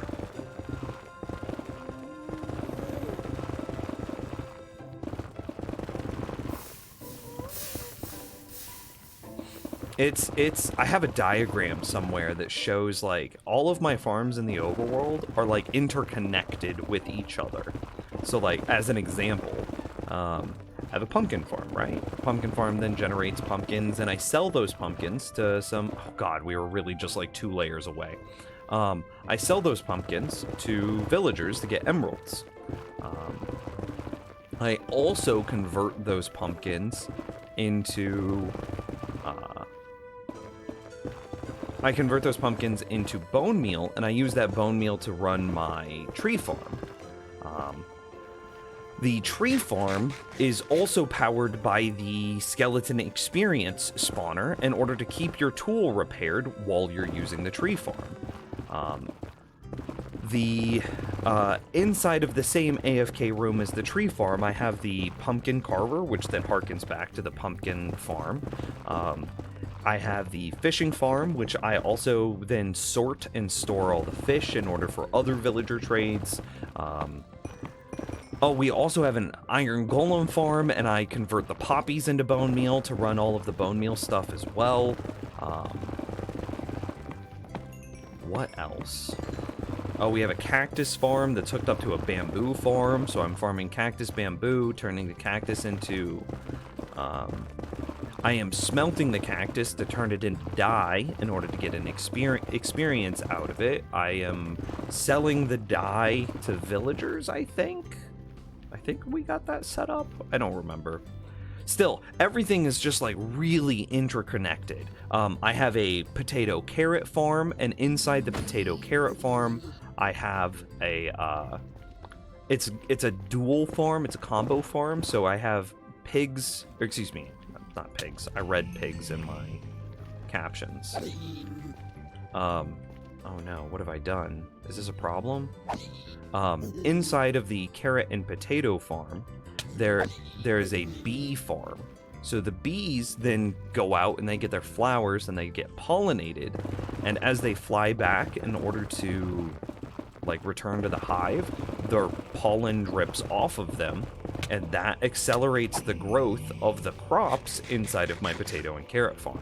So it's just like everything is working with everything else, and like there's a darkroom mob farm, and the darkroom mob farm can spawn witches, and the witches drop glass bottles, and the glass bottles are automatically imported into the honey farm for the bees to make honey bottles. And then the bee farm is connected to the carrot farm is connected to the villager trading posts to sell carrots, potatoes, pumpkins, and melons. The pumpkins and melons are connected to bone meal farms, to pumpkin carvers, to the AFK farm. Everything is interconnected, so it's like it's a relatively small base, but everything like works with each other in order to just make the coolest, most interconnected base, and I'm really proud of it.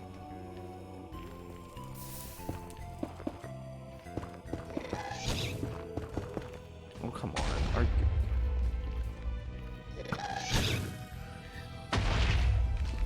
Why you gotta do this, Mr. Gast? And I'm really proud of it. It's really cool.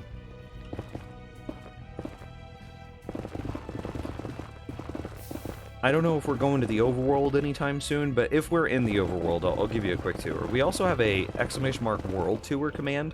That world tour is very dated at this point, but after the stream, you can definitely check that out, and you would get an idea of where we're at, and then just add, you know, more hours to it and more builds.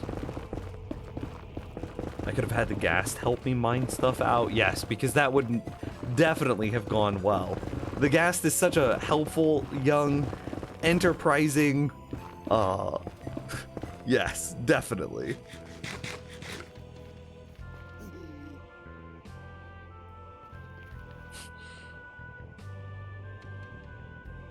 Nims is living in an automated, augmented house with everything but the Amazon device. Oh my god, could you make an Amazon device in Minecraft?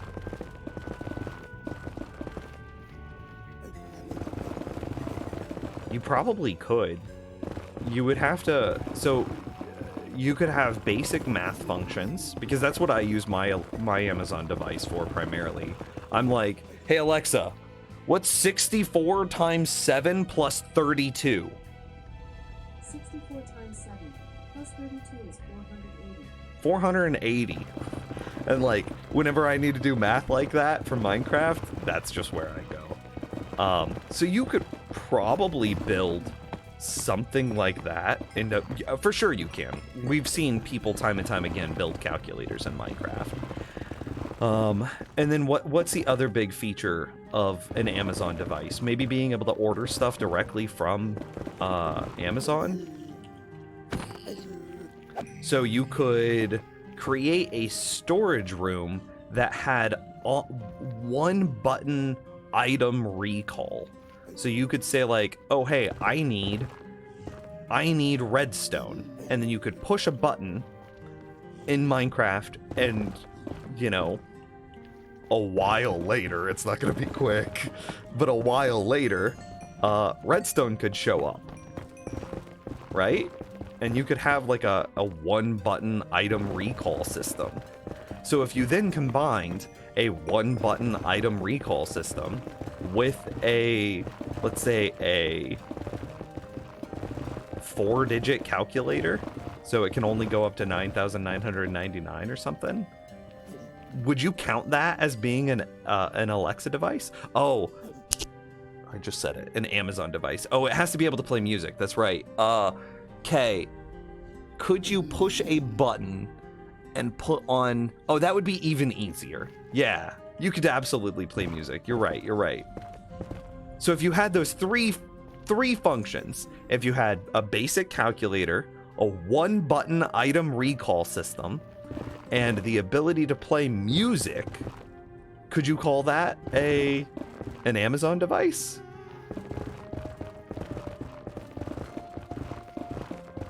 I think you could. And that's all very doable. The one button item recall system would be the worst. That would be so hard. It would be so big and so slow.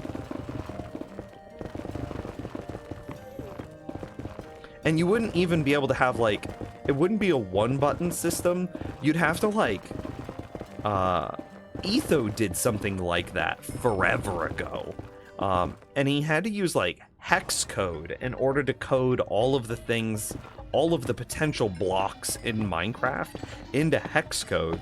And then it was a one button, like he would have to punch in some hex code for it, and then it would recall whatever item correlated to that hex code. Because otherwise you're just gonna have, I don't know, like 50,000 buttons, one for each item in Minecraft.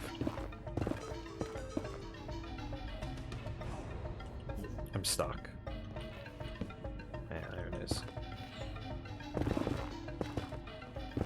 But playing music, that should be easy. That's just like dispenser into jukebox, right? That's simple. And then you could just have a single button correlating to each potential song that you could play. Easy, right? Basic math. I mean, you just copy a calculator out there, right? There's plenty of Minecraft calculators that exist. You just blat one of those.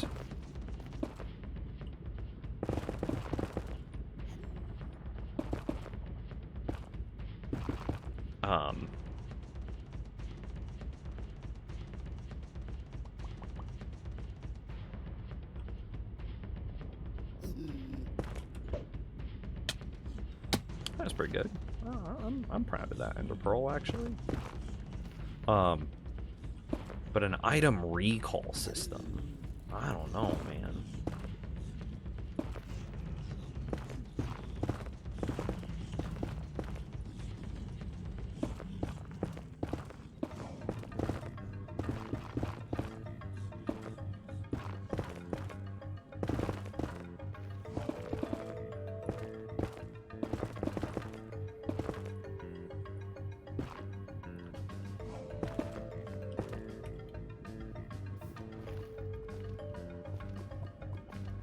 Ethos updated the Nexus project to use Redstone Magic. Now all he has to do is buy the item he wants, puts the item in he wants, and it gives him 64 of them. Oh, he updated it. Okay, sick. Yeah, that's really cool then. So if with all of that in mind, you absolutely could make a Amazon device in Minecraft. If we agree that that counts, right? If you could, bro,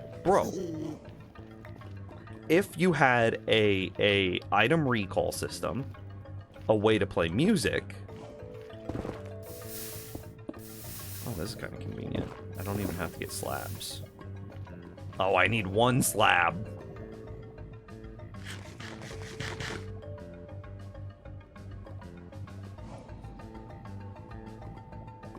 Well, we did it though.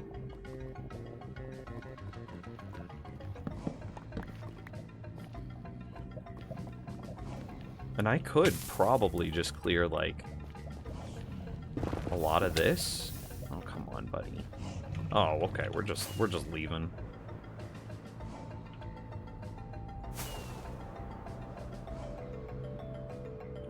Slabs. So yeah, if you had a way of playing music, a way of doing simple math, and an item recall system, would that count for the purposes of a Amazon device?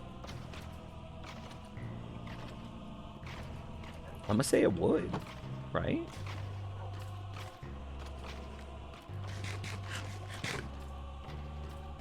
Iskall and Mumbo did something similar to that for the stock they had in store. It's like season 5 or 6. Interesting. Oh, a storage monster project that is basically made obsolete every time he finishes updating it. I mean, yeah. Please don't be aggroed anymore. Are you guys still aggroed? No.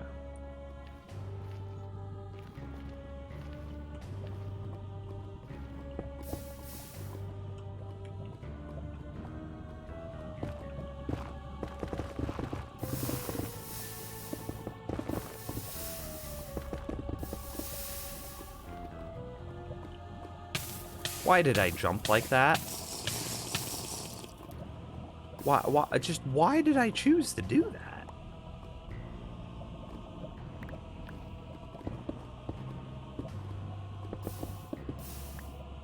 That was painful.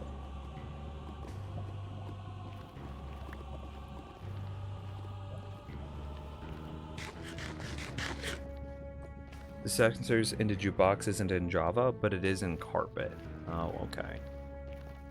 Still, isn't there a way to, like,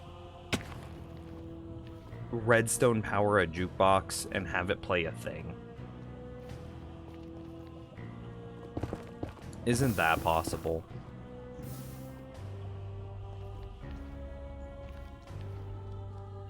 Oh yeah, we could easily clear this in just a couple minutes.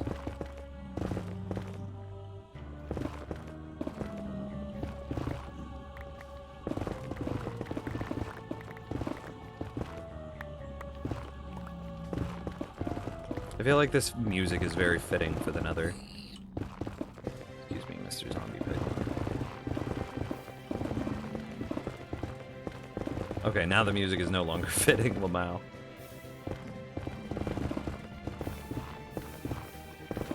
I panicked on the inside.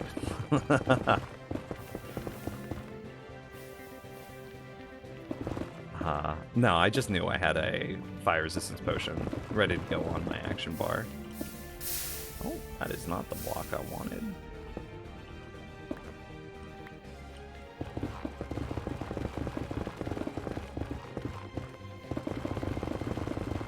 You know, it's just a hardcore world with, what's 55 days? Hey, Alexa, what's 55.1 times 24?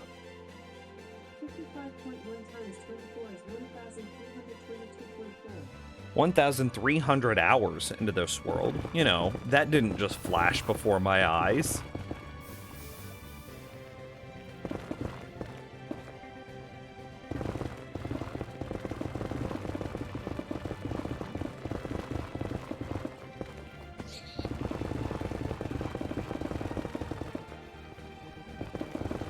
.39 days of sneak time, is that really what it said? Yeah, sneak time 1.39 days. Where am I sneaking? Is that inside the zombie piglin farm? Do I have to sneak to like use that farm? I think I do.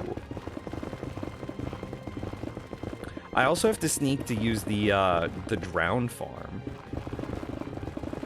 Ooh, I want these magma blocks.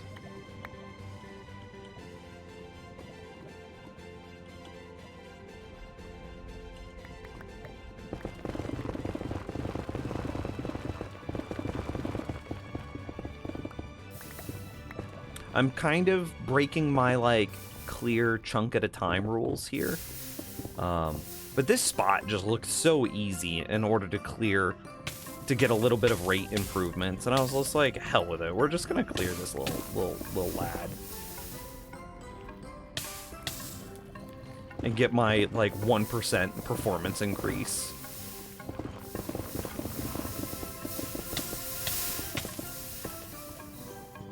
Wow, buddy.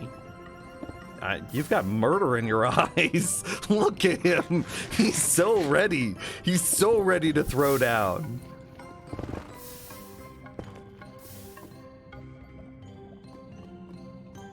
Are you mentally ready for the hardcore world death that might lurk around any corner? What, in 1.19? Whenever I have to fight a warden? Conceptually, yeah.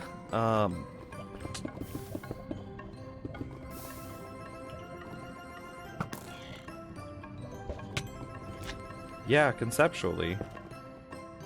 I don't know, I have other projects that like if I had to do my base over again, I would make it so much more redstone, or excuse me, CPU conscientious, now that we know that we're CPU bottlenecked.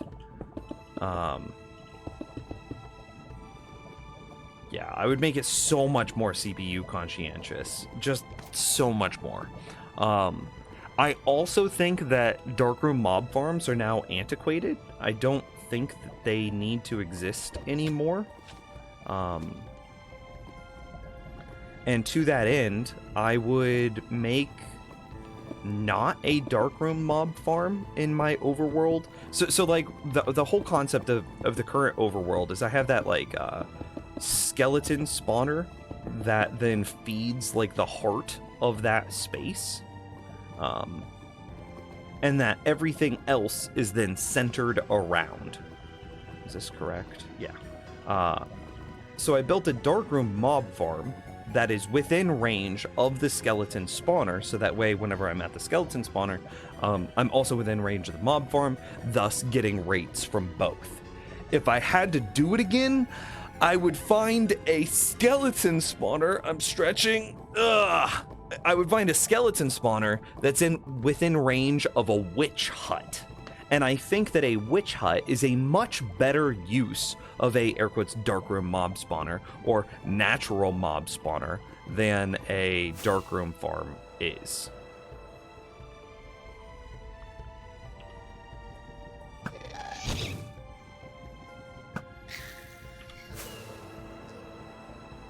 Don't blow up anything important.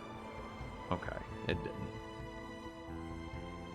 Yeah, so I would build my farm, the heart of my base, around a witch hut skeleton spawner instead of just a skeleton spawner.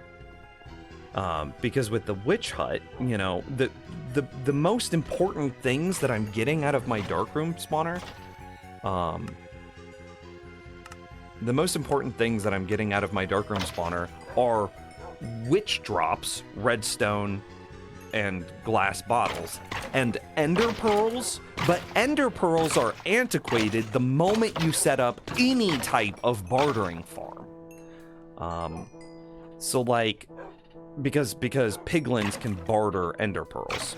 So it's like, I don't need ender pearls from my darkroom mob farm. I don't need string from my darkroom mob farm. A piglin farm does that too.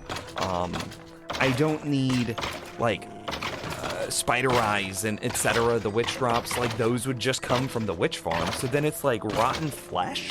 Rotten flesh is sometimes nice to have to trade to clerics. And then clerics are nice to have good trades for, because clerics give you redstone again, but I guess that's becomes redundant if you have a witch farm. Yeah, so you wouldn't care about the redstone from a cleric, but then you would still care about the glowstone. Do witches drop glowstone dust?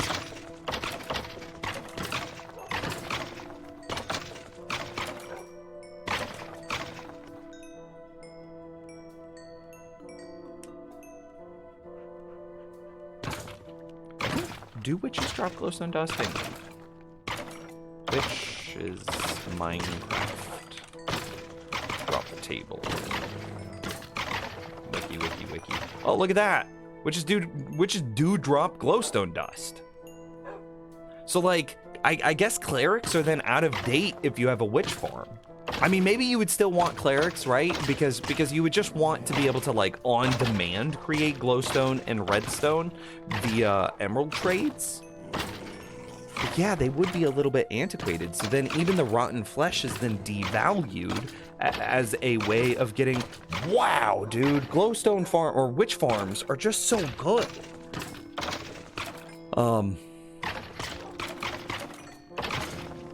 Yeah, wow.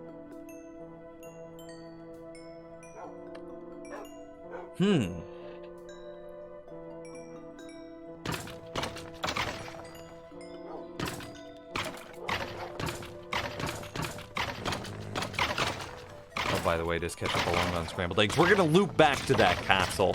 We're having a talk. So if I had to rebuild my base, I would build it much more redstone friendly, or excuse me, CPU friendly. I would change my redstone a bit. I would use minimal redstone dust. Just as little redstone dust as I possibly could. I would have nothing that spammed or clocked in it.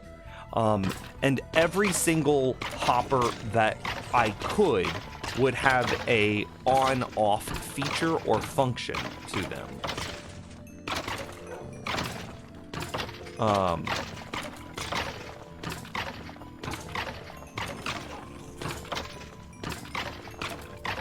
Yeah, so that way hoppers weren't constantly trying to put items into full double chests. And hoppers attempting to put items into full double chests is quite laggy.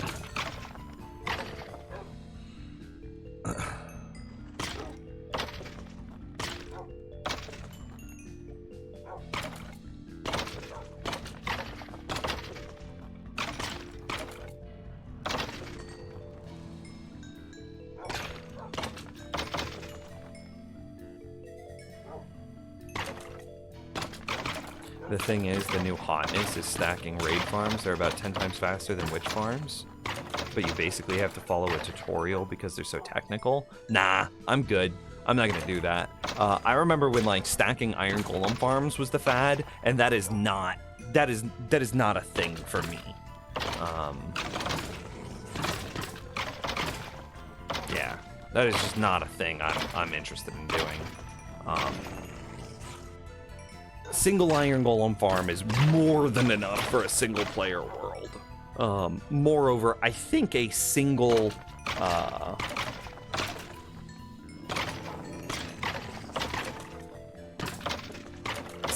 golem farm, a single witch farm, a single raid farm, all of those things are perfectly fine and giving me more than enough rates in a single player world.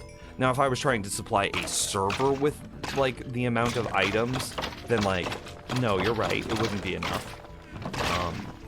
But, like, just a single stack of Wither Skeleton Skulls is more than enough that I'm ever going to possibly use.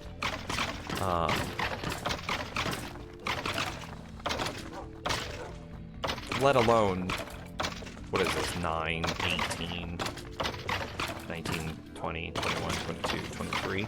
Hey, Alexa, 23 times 64 plus 9. Plus 9 is 1,481. 1,481. 82.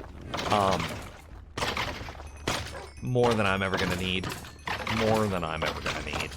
And so I think that the interesting part about single player is not in building quad witch huts, you know, 32 iron golem farms embedded inside of each other, 10 stacked raid farms. I don't think that's the interesting part about playing a single player Minecraft experience. What would that be? SSP? I don't think that's the thing that appeals to me about it. I think that the interesting thing is if you have these things built on relatively small scale, at least comparatively small scale, right? Like, this wither farm is not going to be small in Minecraft terms. It is... Fly, please? Okay, I'll just jump off the edge.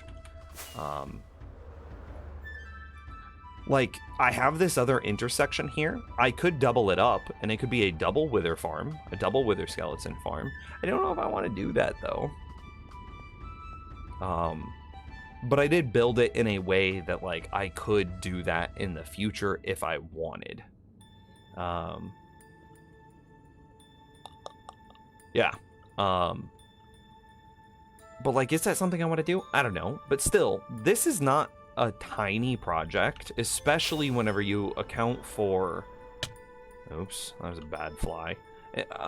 Even if you don't, say, chunk clear, like what I'm doing, and removing all of these spots that monsters could possibly spawn, even if you don't do that, you still need to go through and slab a significant chunk of your world. You still need to go through and clear a significant chunk of your world.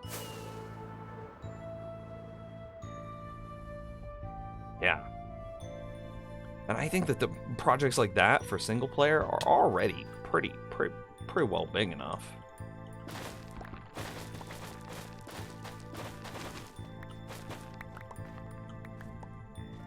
Yeah.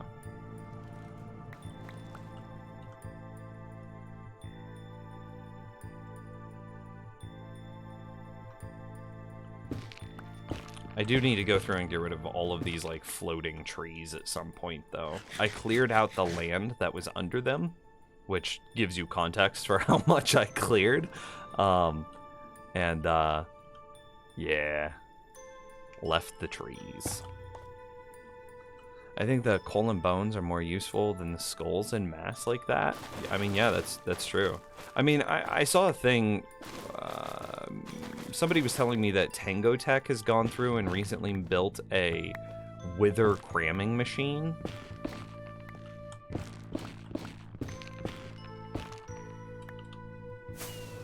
I don't know if that's true, but that's damn impressive if he has. But, like, do I need to do that? That's just effectively... It's real clickbait, but it is just clickbait at some point, right? I mean, it is. Does he actually need to build a wither cramming machine? No. No. Absolutely not. But, like, damn if that doesn't get him some YouTube views. Ooh, buddy.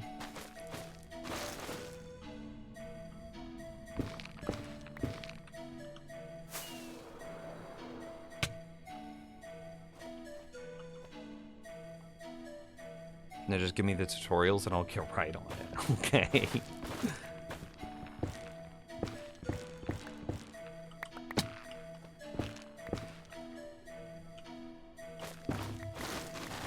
Am I picking that up? Okay. I want to make sure I was picking up the shroom lights.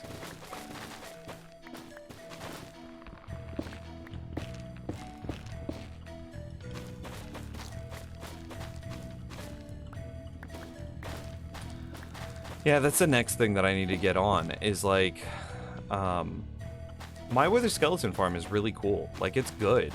I did some, I think, clever things in order to make it work. Between the cauldron with the honey block, the powdered snow in order to get the second layer, the wolves at the bottom in order to turn it into like a fully automatic farm instead of having like the player AFK there. You just, like, conceptually, it's working right now. It's not working very well because I'm so close to my perimeter that all of the mobs are just spawning on the outside of my perimeter instead of in the Wither Skeleton farm. But it is working right now. So it is just a fully automatic Wither Skeleton farm, and like, those don't come often either.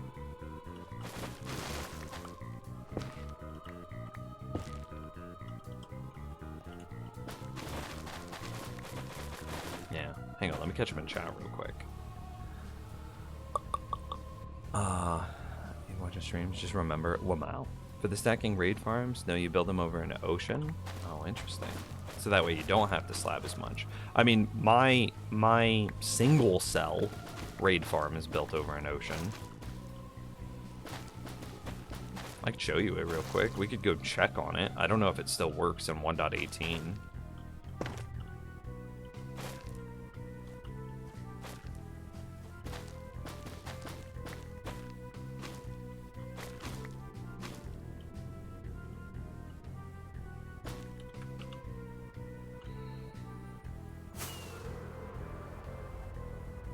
Tool 95. What's up? I like passive farms way more than I like AFK farms.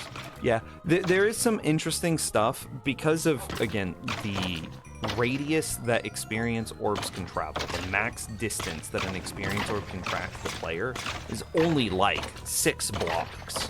So while this is a fully automatic experience farm, it only has a diameter of like 13 blocks. It's not a lot of space that you can use this farm, even if it is, air quotes, fully automatic. Which then lends itself, moreover, you have to do some sort of chunk clearing. So you, oh hey, thanks for the new follow. You have to do some form of chunk clearing, and because of the nature of chunk clearing, you center the chunk clearing on the farm itself, which again limits the places that it works effectively while being fully automatic. So while this is straight up and down, fully automatic, I'm not doing anything, the range in which it works fully automatically is very tight and very limited. In which case, this does work, it does lend itself to AFK farming a little bit more. But that's why I'm trying to build projects and make things in its space. So you can see I put up these like soul sand curtains effectively, so that way I'm not like being accosted by ghasts all the time. And then I'm going to be building an AFK nether tree farm system. So I've got the warped tree and the warped tree and the crimson tree. I'm also probably going to be putting in a couple of more AFK farms, TBD. And then I also need to put in like a massive bone meal farm. I know I could just convert the bones from the skeleton farm into bone meal, but like I don't want to do that. This is Minecraft. We automate stuff.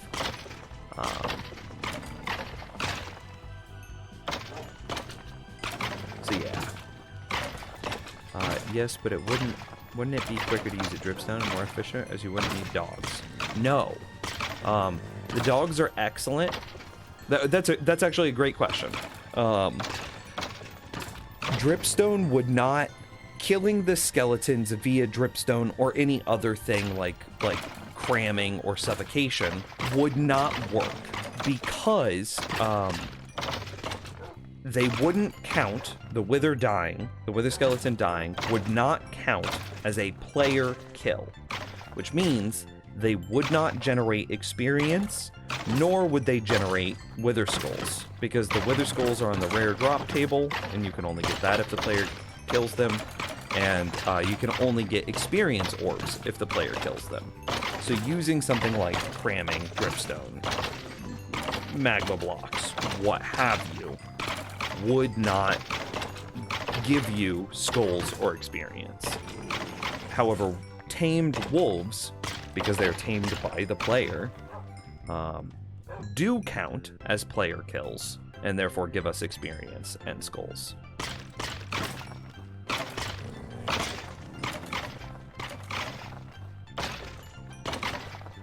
Yeah.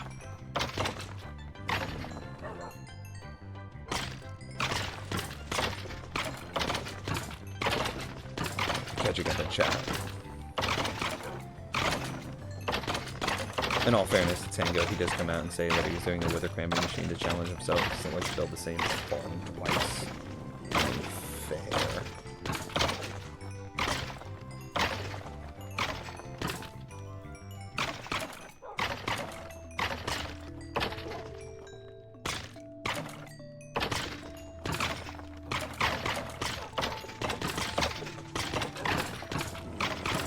Yeah, it's so good. It's so good.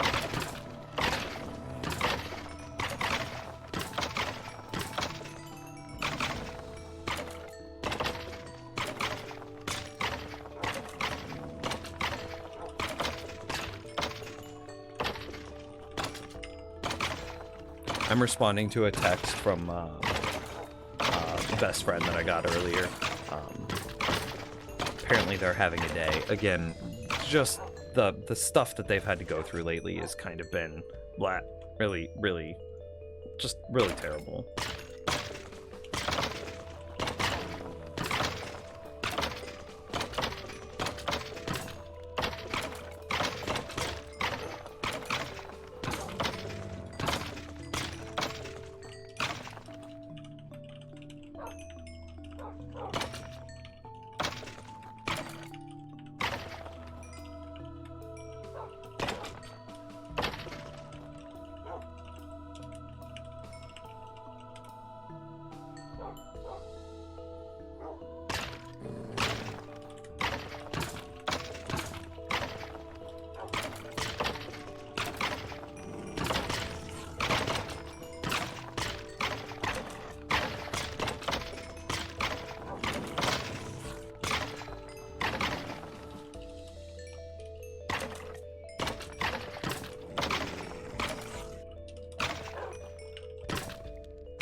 Yeah. Friend who quit her job under duress. Yes. Yeah. Let's see. What is a fair thing to say? Her grandma is sick. She has an old injury and what's a way of saying that?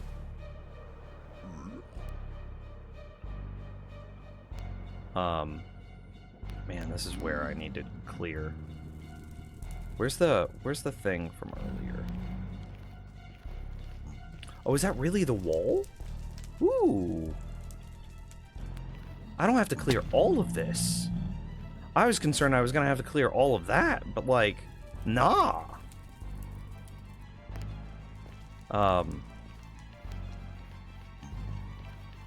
Hell yeah, let's clear this chunk.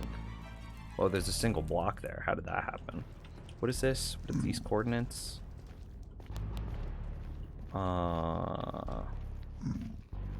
It's 340. Oh god. Oh, I had a hoe out. It's 340 something though.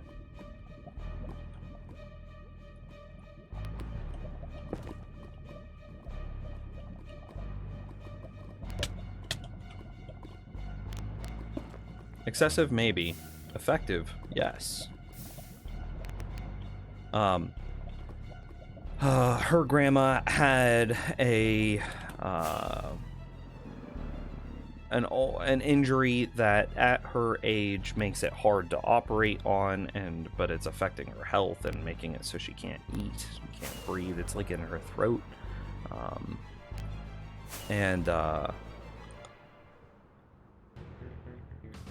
so they can't like readily repair that because she is older. And then all at the same time of dealing with all the complications with that, they got it kind of taken care of. They put her into like rehab to help her get through her minor surgery, and the rehab place literally almost killed her. There's like a pending lawsuit now, which just sucks. And then so they got her out of, literally they had to take her out of rehab, and she had to go back into the ICU because they got so close to killing her grandma, which just sucks. And then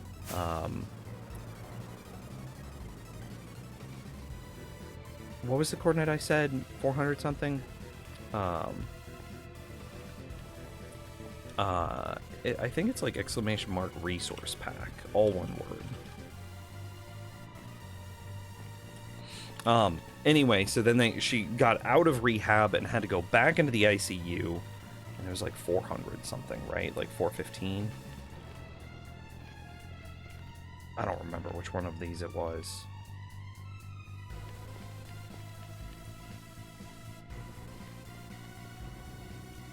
Is it all of them? No, I've choice ones picked out.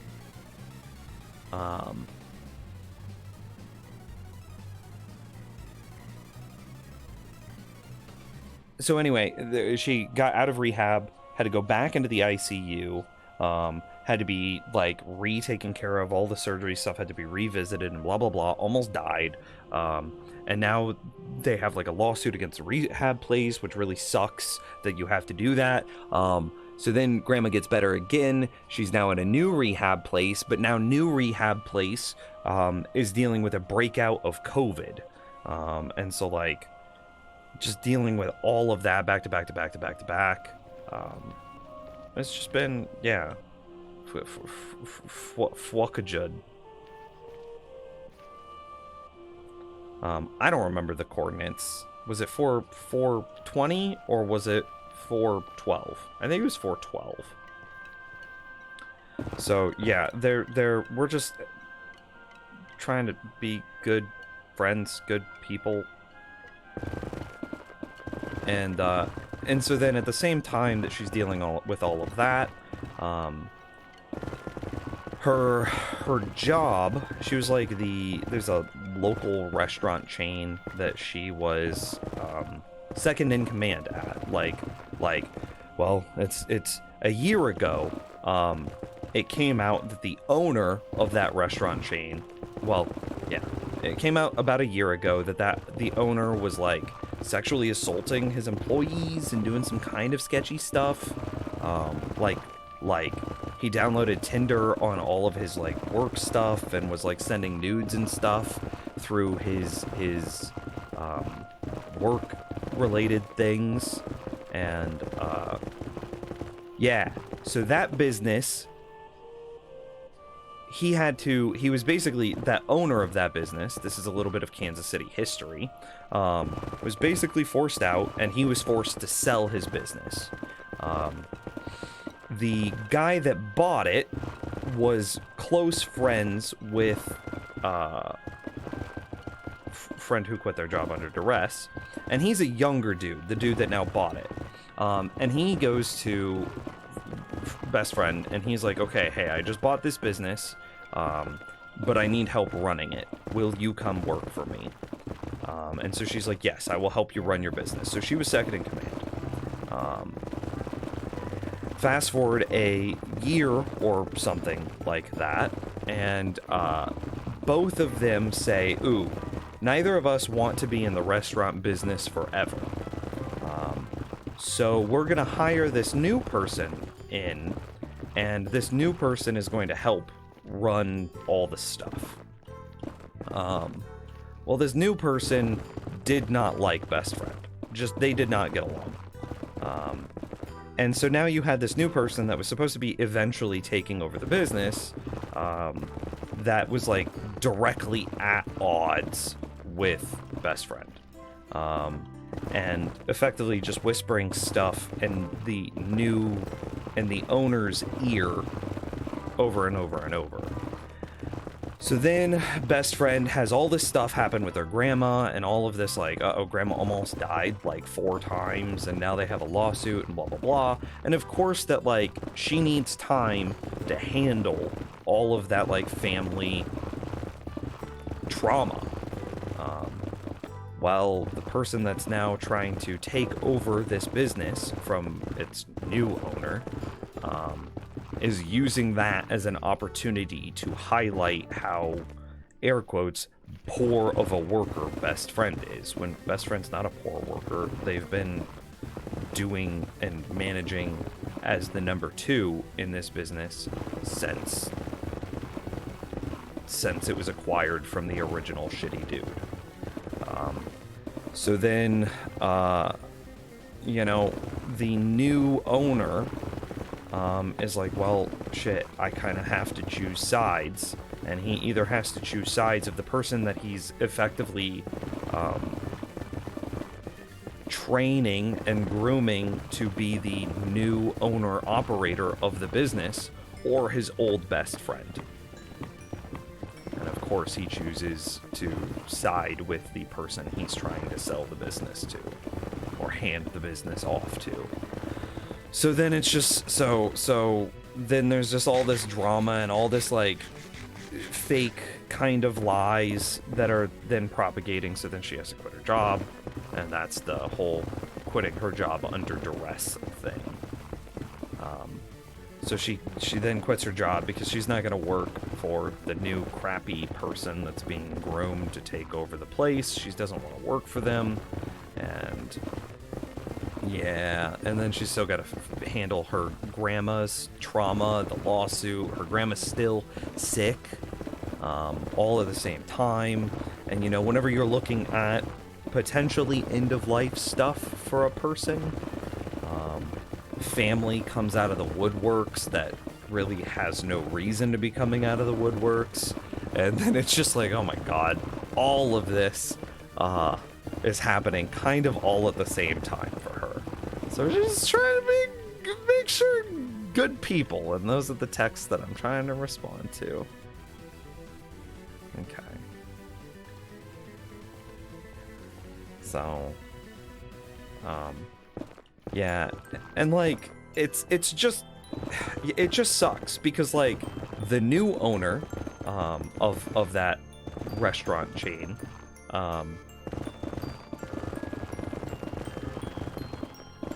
it's a niche industry, and there's not many people that could be like an owner operator in this niche industry, and so the person that he's like setting up to take over the day-to-day operations of it, there's not many people that could do that. And because neither he nor best friend wants to be in the restaurant business for forever, neither of them really care to learn the intricacies of it. Like, they're doing fine, the business is successful, but, like, this is not their end-all, be-all for either of them. So, like, he was kind of stuck between a rock and a hard place, and, like, yeah, it just sucks. And, like, the lady who friend didn't get along with, kind of using this as a opportunistic way of pushing best friend out of the business, is really crappy of her.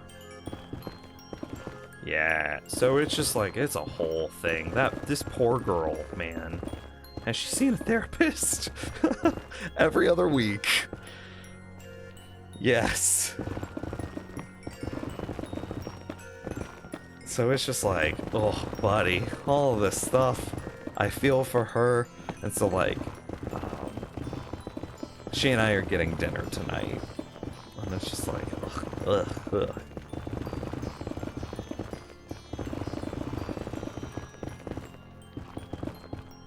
Nims is a therapist? No, not even. I have 2 brain cells, remember? And my brain cells are just dedicated to food and boobies. That's it. That's all I got. Hello. Are you sad? Have you eaten today? Okay, go eat. Okay, you're still sad? Have you touched boobies today? Okay, go touch boobies. You will not be sad anymore. Boom. That's my therapist. I am the world's greatest therapist. So good. Go eat and touch boobies. Be happy. Easy.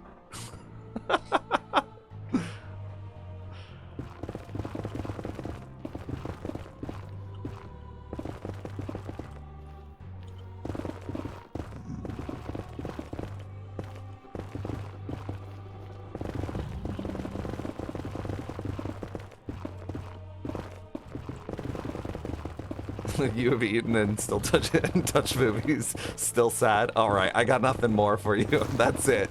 You have reached the peak of what I can do as a therapist.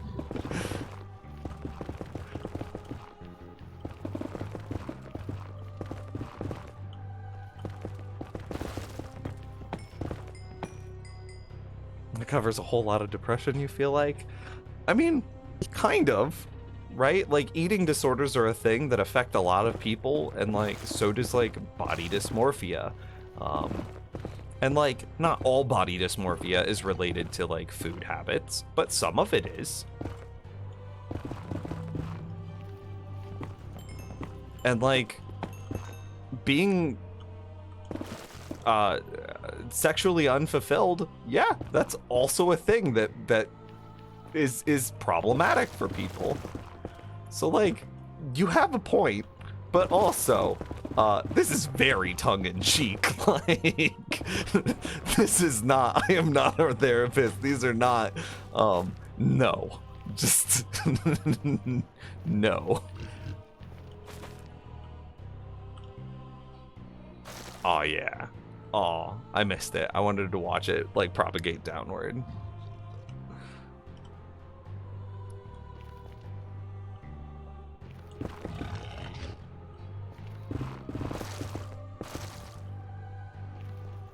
Okay, here we go. We got another one. Oh, it's only a little one.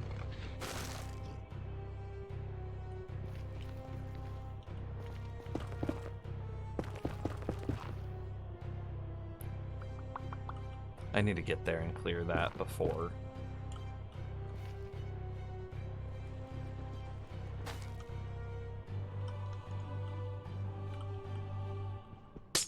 Oh no, what did I do? I'm an idiot.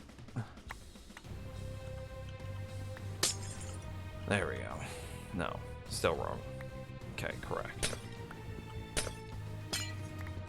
A stream on Sunday? I know, it's a short bonus stream, right?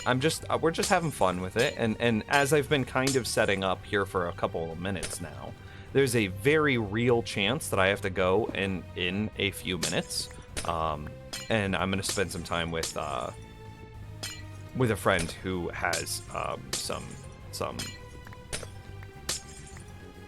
Yeah, they're just going through it right now. They're just in the thick of it. It's very much so when one of those, like, when it rains, it pours for them.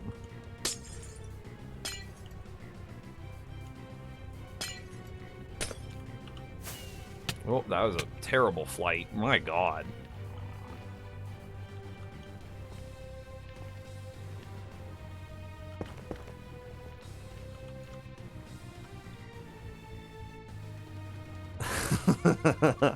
Advanced NIMS therapy recommends petting animals and eating specific things. You know what? That's fine. Have you played with puppies recently?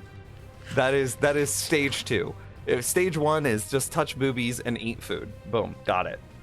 Stage 2 is playing with a bunch of puppies and/or kittens. That is stage 2 of NIMS therapy.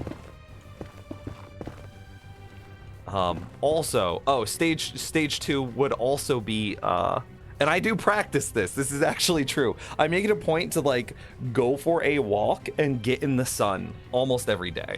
So stage 2 of NIMS therapy is, surround yourself in green. Just be in nature for a little bit.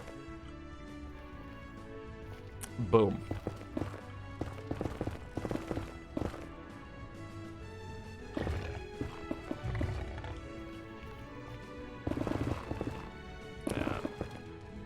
Yeah, just go be in sunlight and, like, walk in sunlight.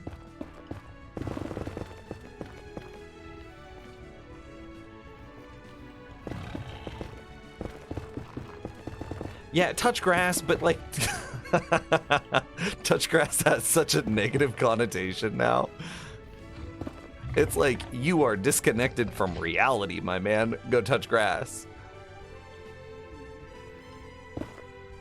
But yes, basically. Can I tell you something, chat room? One of my favorite things to do, in the springtime, is I like 4-leaf clover hunting. I'll just find a patch of clover and I'll just be like, okay, we're gonna find some 4-leaf clovers today.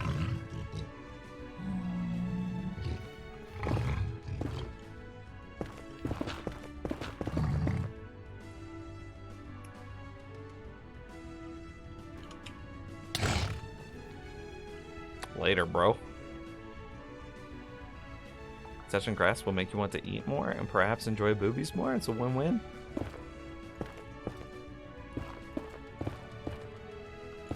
Yeah, but see, I never get that far in the therapy program. I only have 2 brain cells, therefore it's just eat food, touch boobies. That's all I got.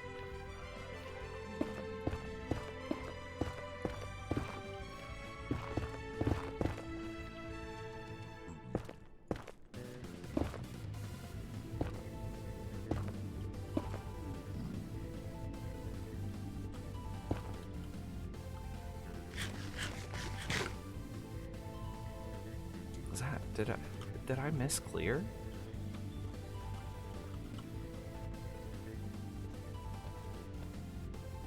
Oh, well, that's kind of convenient. I can get that glowstone from earlier. I am so far off. I need to clear this chunk. 340. How did I get all the way over here?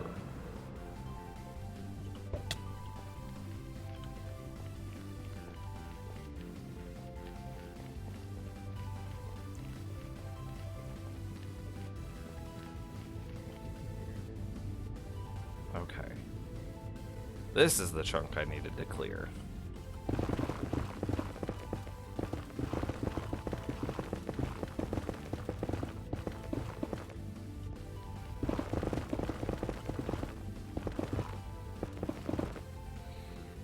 This is my first stream. Should I expect this type of dumb shit all the time on Nim's channel?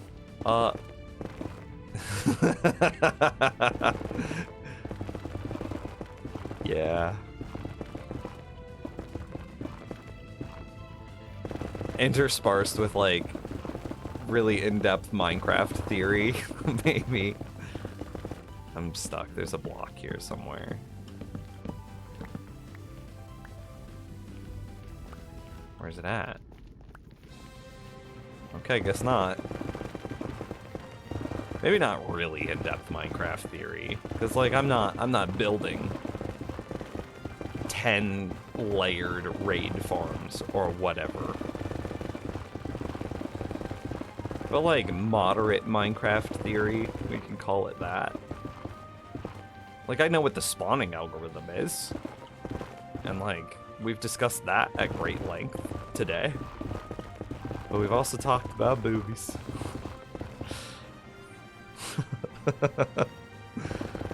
We once spent 3 hours researching a water bottle, so yeah, it gets done. Hey. Don't talk shit on my water bottle.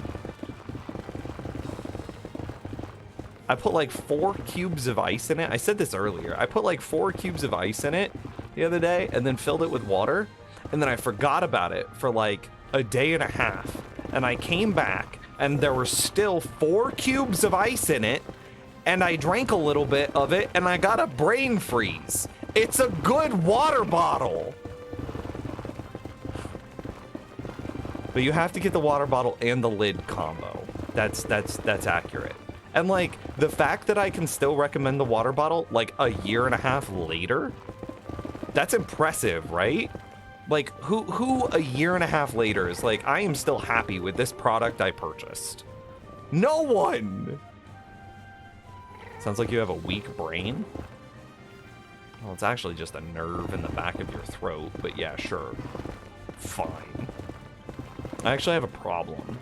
Chat room, I'm gonna tell you a thing. This is about my anatomy.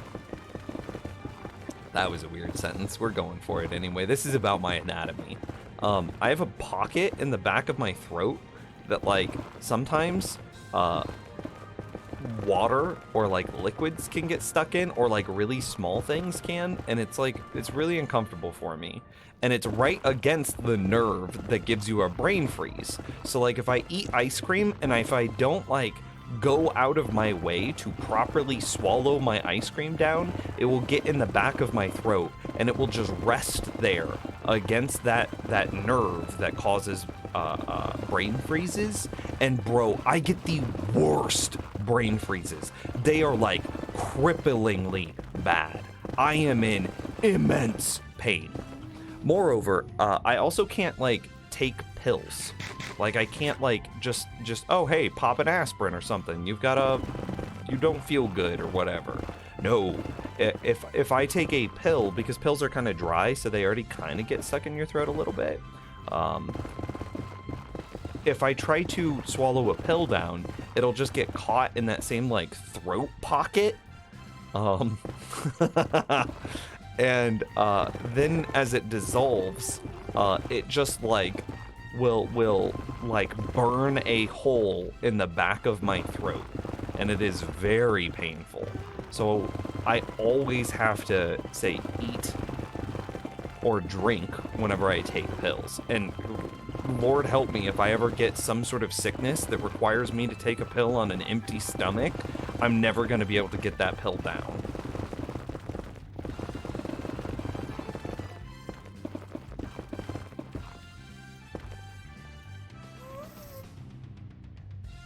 That metal clang on stream makes you salivate. Yo, I learned that I can change the pitch of it recently. Hang on, I'm gonna pause. I'm gonna pause the music. I'm gonna pause everything so we can isolate this. Okay, here we go.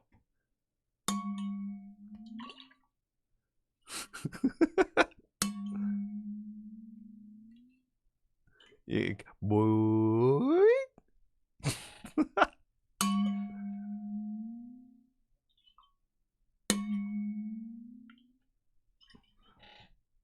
By tilting the water bottle and tilting like where the water is inside of it. Just trick Nims into eating a pill with peanut butter. I mean, that's basically what I have to do. I should see a doctor? To what end?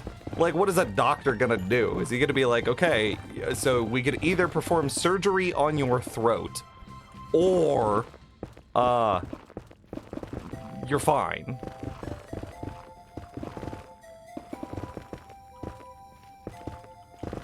No, you want to know how to make 20 people hungry? Bro, I had the best Mexican food the other day. It was so good. Like, I always get triple enchiladas whenever I go out and get Mexican. And like the triple, this time I got double chicken, one beef. And like, oh my God, the beef was good, but the chicken, it was so well seasoned and the sauce was so like savory and hearty. And like, they had like, oh no, I missed my block. And like, it was like the sauce was so creamy and just delicious, and like the queso that we had with it, it was like a spinach queso, and it was good. It was the perfect amount of cheese, the creaminess, the little bit of like spinach like added so much depth to it, and it was so freaking good. And the chicken on the inside, it was so like, it was seasoned freaking perfectly, and the chicken was just so moist, and like it was just like the perfect shredded. It just like fell apart. It just melted in your freaking mouth. It was so good. I just want enchiladas for breakfast, lunch, and dinner every day of the week, chat room. That is the food brain cell, and I am about it.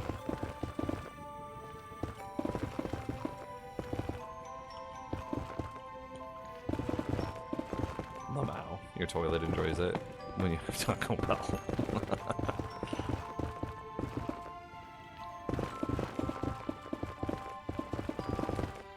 Enchilada, just give me an enchilada every day of the week, man, please.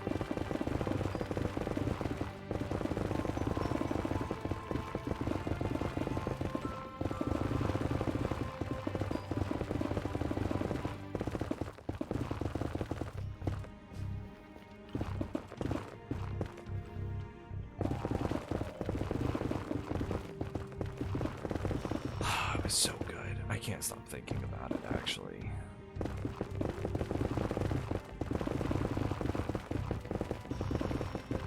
And their chips. Oh my god, their chips. It was, you know how you could do like the whenever you're kneading dough and you do the window test where you hold the dough up and if you can kind of see through it, if it's a little bit translucent, these chips were like that.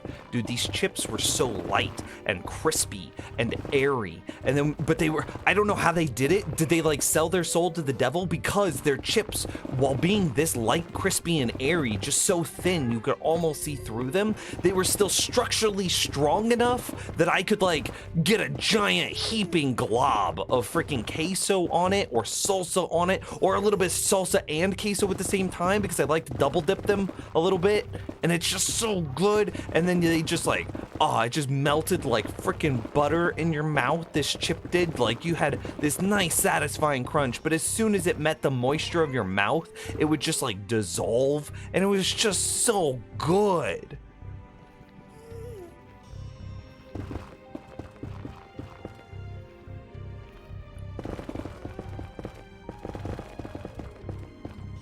Oh, okay, so whenever I come out to Washington, we're gonna go get Mexican, right, Castle?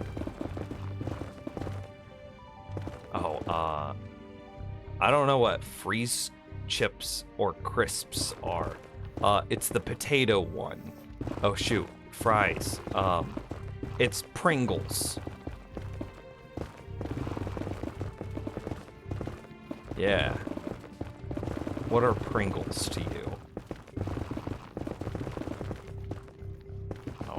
Maybe mistakes. Nope, all good. I'm a genius. Calculated. Pringles are crisps. Okay, these are crisps. Do you have like, I mean, but like, they're not like Ruffles or something. That's not what like tortilla chips are. Do you not have Mexican food in the UK? I mean, it kind of makes sense if you don't, I guess. But like, how sad is your existence if you don't have Mexican food?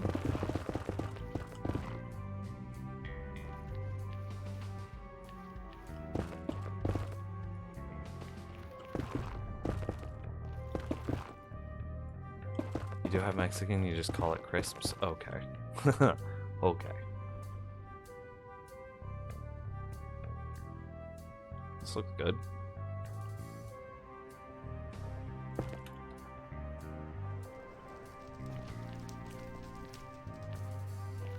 Oh yeah, there's like step 4 of the NIMS therapy program. If regular food did not work, get Mexican food. Oh, nice. Ancient Debris agrees with me. I am telling the truth. Have you ever seen a sad person in a Mexican restaurant? No, it just doesn't happen. You can't be sad in a Mexican restaurant. Yo, get some chips and queso, get some margaritas, and like, you're good. Nobody's sad while they're like down in margaritas and eating chips and getting quesadillas and enchiladas. Nah, it just doesn't happen. Nobody's like cry eating Mexican food.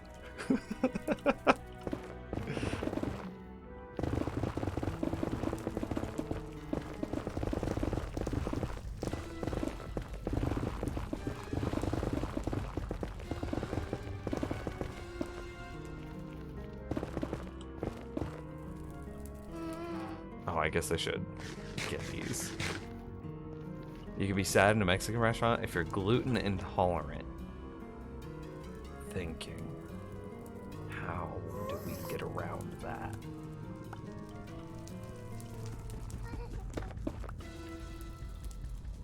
Okay, cool.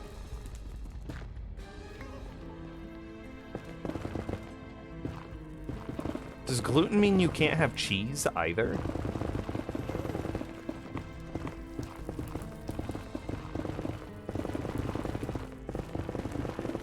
You could get corn chips and corn tortillas, so they're not flour-based, and therefore shouldn't mess you up. So then you could get corn chips and corn tortillas, which are still really good, and then have queso. Oh, hello, buddy.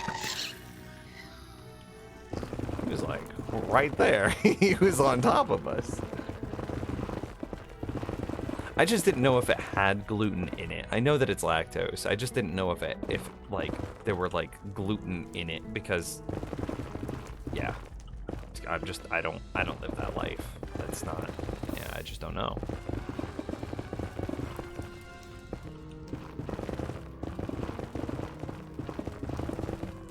My body is extremely enchilada and booby tolerant.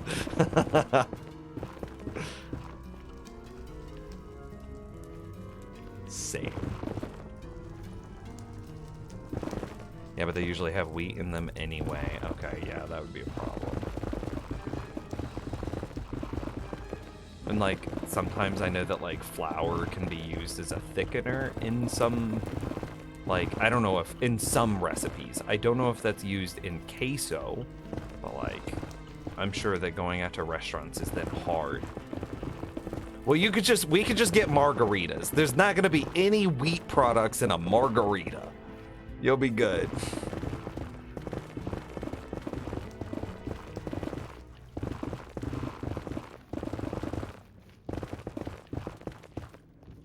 And then we can go, because there's always a karaoke bar next door.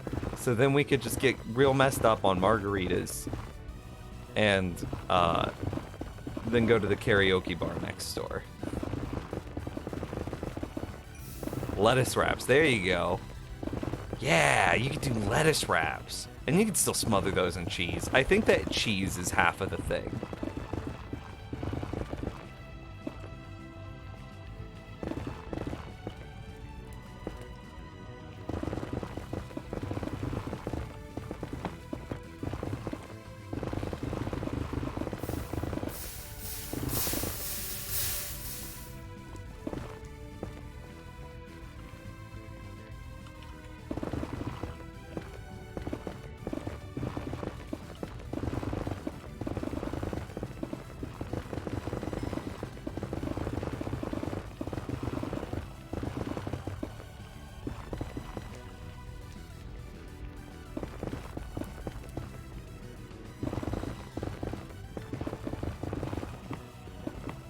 This spot here, once we get this cleared all the way down to lava, should give us a pretty significant rate increase, because I think this is where significant, I mean a whole percentage point, as opposed to like, you know, marginal percentage points. What are those called? Like 0.0001. I think this might give us a whole 1% improvement, you know what I mean? Because I think this is one of the spots where mobs were frequently spawning. That's within range of the default position. Ugh. Rates.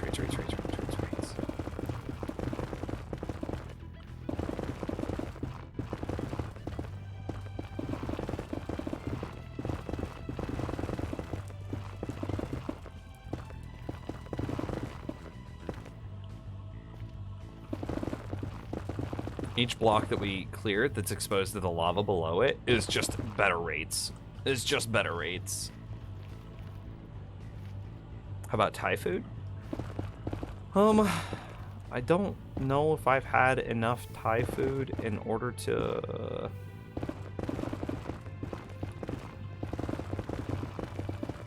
correctly, accurately, and fairly incorporate it into the NIMS 4-step therapy program.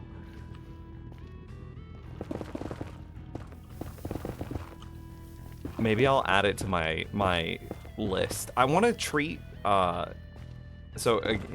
it's no secret, I live in Kansas City, and I want to treat Kansas City kind of like I'm a tourist. I almost said I want to treat Kansas City like I'm a therapist, and I'm like, nope, that's wrong. I want to treat Kansas City like I'm a tourist and like do all the quintessential I almost did it again. Do all the quintessential therapist things, tourist things, And yeah, I will add Thai food onto that list.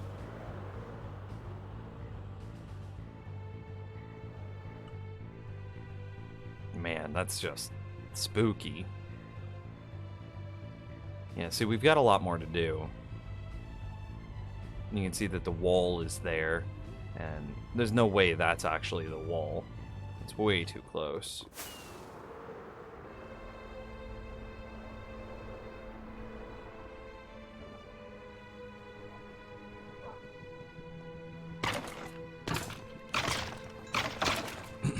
There's barbecue therapy, not in Kansas City only.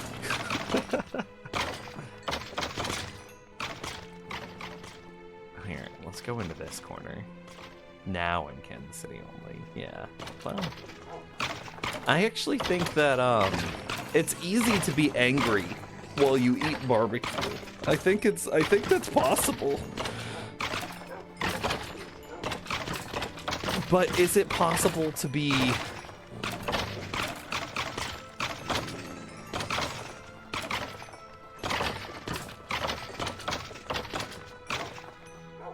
Is it possible to be angry or sad while you eat a freaking enchilada and drink a margarita? I just don't know if it is.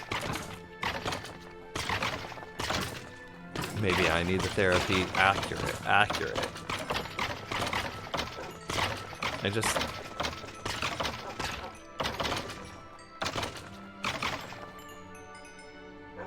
You know, have I ever processed my mom healthily?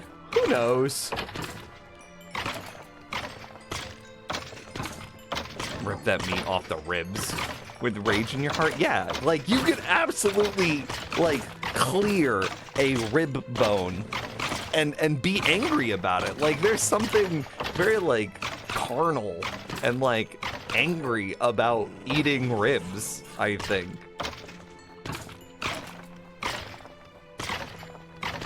No, it's impossible to be sad at Taco Bell. It is possible to be sad on the toilet afterwards. Goodness.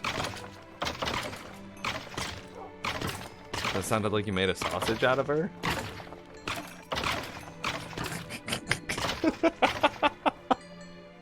God, I have such a terrible joke. Well, they did put her in a big-ass oven. So... But she's not a sausage. She's just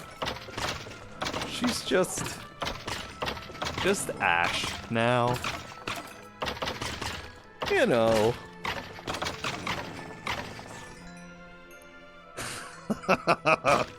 That's so dark.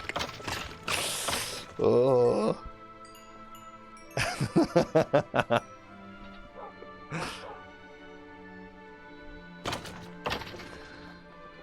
I don't know if I can tell that the rates have changed at all. Who knows?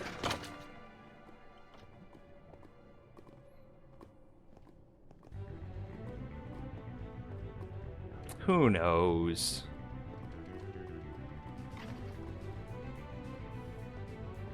I have this theory, I have no idea if it's true or not, that if I run a circle around the perimeter of the room, it despawns some of the monsters on the outside. I have no idea if that's real or not. I don't know if that's what's actually happening, but yeah.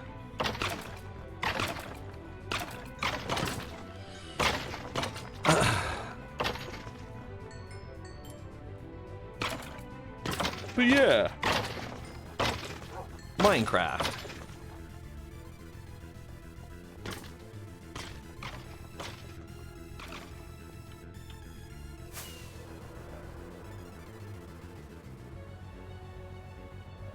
Oh, I mean, it just depends over the nature of the joke, right?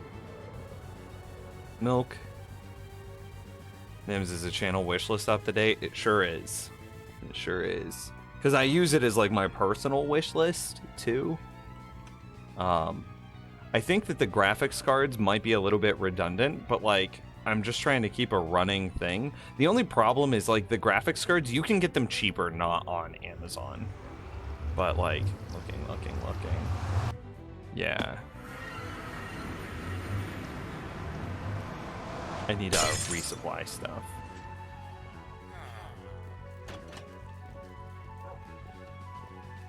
Yeah, mostly. It's mostly up to date.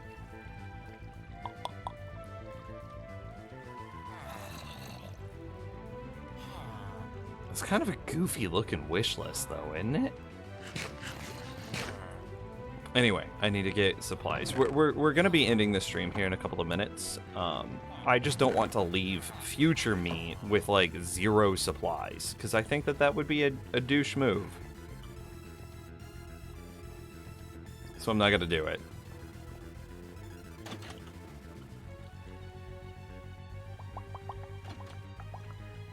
But yeah, I think it just depends on the nature of the joke. Like if you're putting somebody else down in the premise of your joke, then yeah, like that joke can fuck right off. But if it's self-deprecating, like you're only putting yourself down.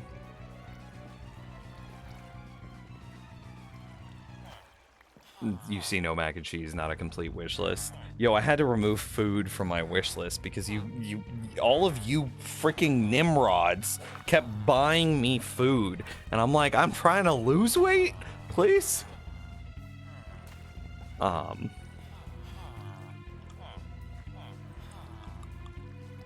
need inventory space. But like all of this stuff belongs in the Nether, but I need food. It'll be fine. I'll just get a little bit of food.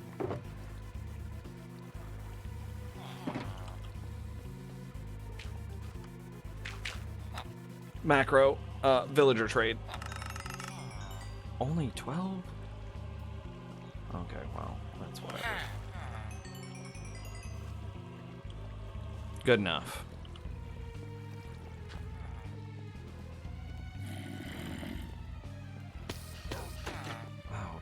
I mean, if that's what you want to do, I'm still so mac and cheesed out. Candy found this new mac and cheese. It's like the Hy-Vee brand mac and cheese, but for some reason it's like better than the Kraft mac and cheese. I know it's kind of crazy, but she freaking loves it. And I got her a bunch of boxes of it the other day, and you know, then she left. She's working at Comic-Con right now. And so I'm like, I'm gonna try one of these boxes of mac and cheese. Nope, it is still very gross. Not a fan. Not a fan at all. I am so done with mac and cheese.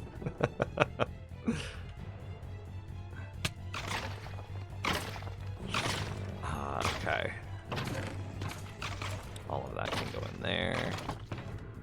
We found 6 ancient debris so far. Oh, hey, this stuff actually shouldn't do this. I'm an idiot. Hang on. That should... I should do this. And I should do this. And... ish. Yeah, that'll be fine. And then I can put the rest of this stuff here. Because this is all stuff that would be produced by the tree farm if the tree farm was up and running.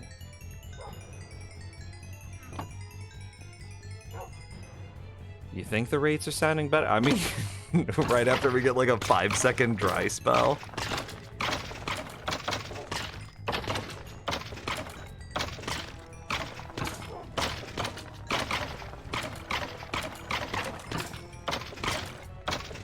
I don't know, maybe, actually. Sample size definitely isn't big enough to know for sure, but... I like how we can just see the bones just being trashed here forever.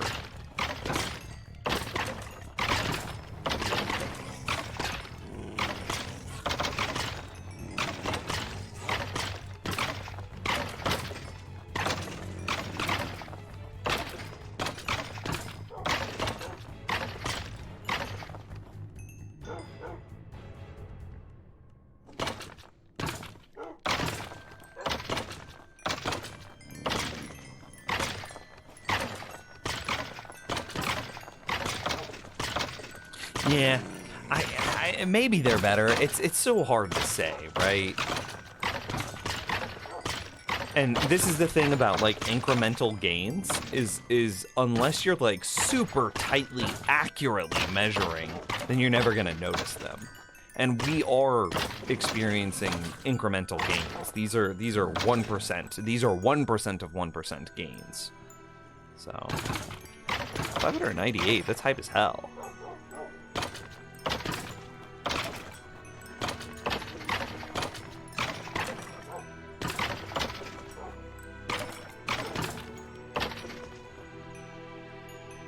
So yeah, I don't know if we'll ever outright notice. Because you remember right after we got it built, it was like, you'd get one wither skeleton every like 5 minutes. But then we cleared a whole bunch of like the obvious problematic spots, the trouble spots. And all of a sudden it was like a lot. But like ever since it's become a lot, I don't know if I've been able to tell that it's gotten better. And most of the times when we like clear a chunk,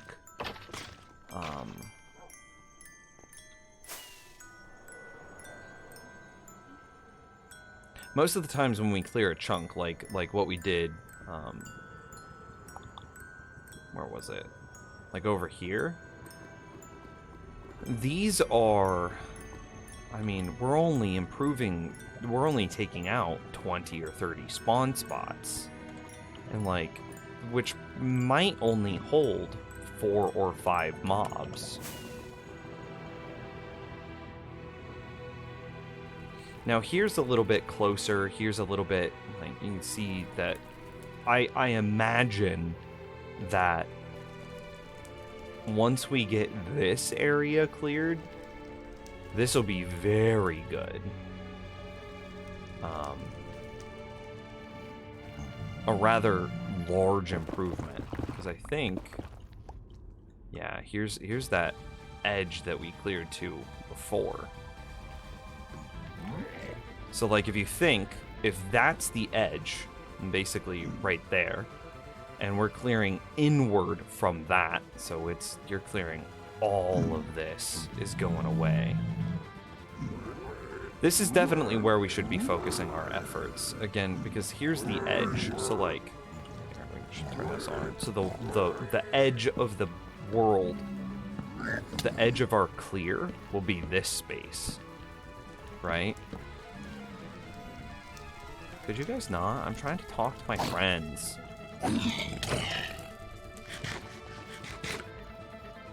So it would be all of that coming out.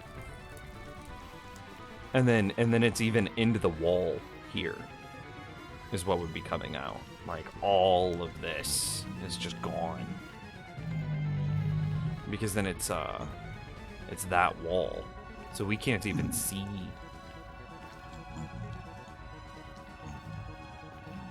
I think it'd be wherever this goes to. I think this is the edge. Yeah, so it's inside this wall. Yeah, so there's so much stuff. But if we isolate our focus here, and just say, like, this could be a pretty good chunk to clear out. Just that whatever chunks are closest to the farm, yeah, those are going to be the best ones to clear.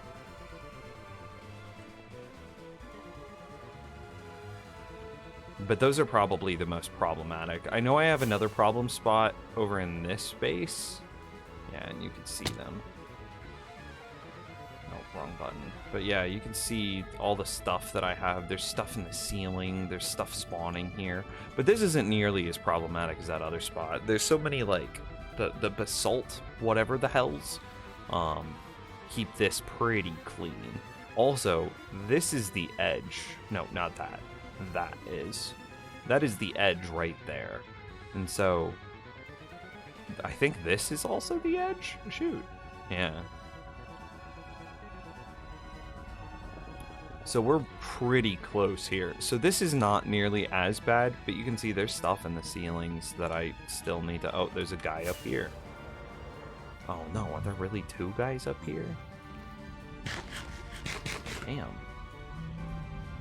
But yeah, there's spots in the ceilings that I know I'm losing. Oh, there's 3 guys up here. I'm losing spawns to.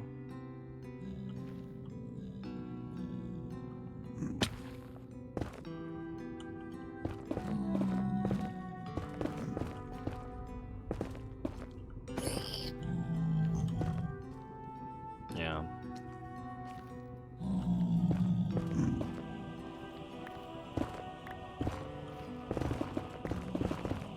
Oh damn, it's a bit thicker than I thought.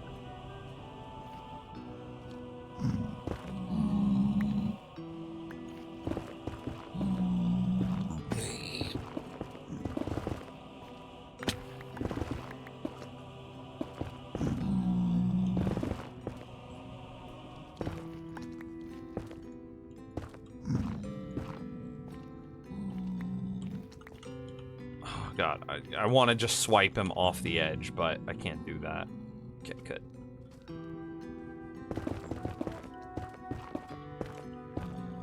Good.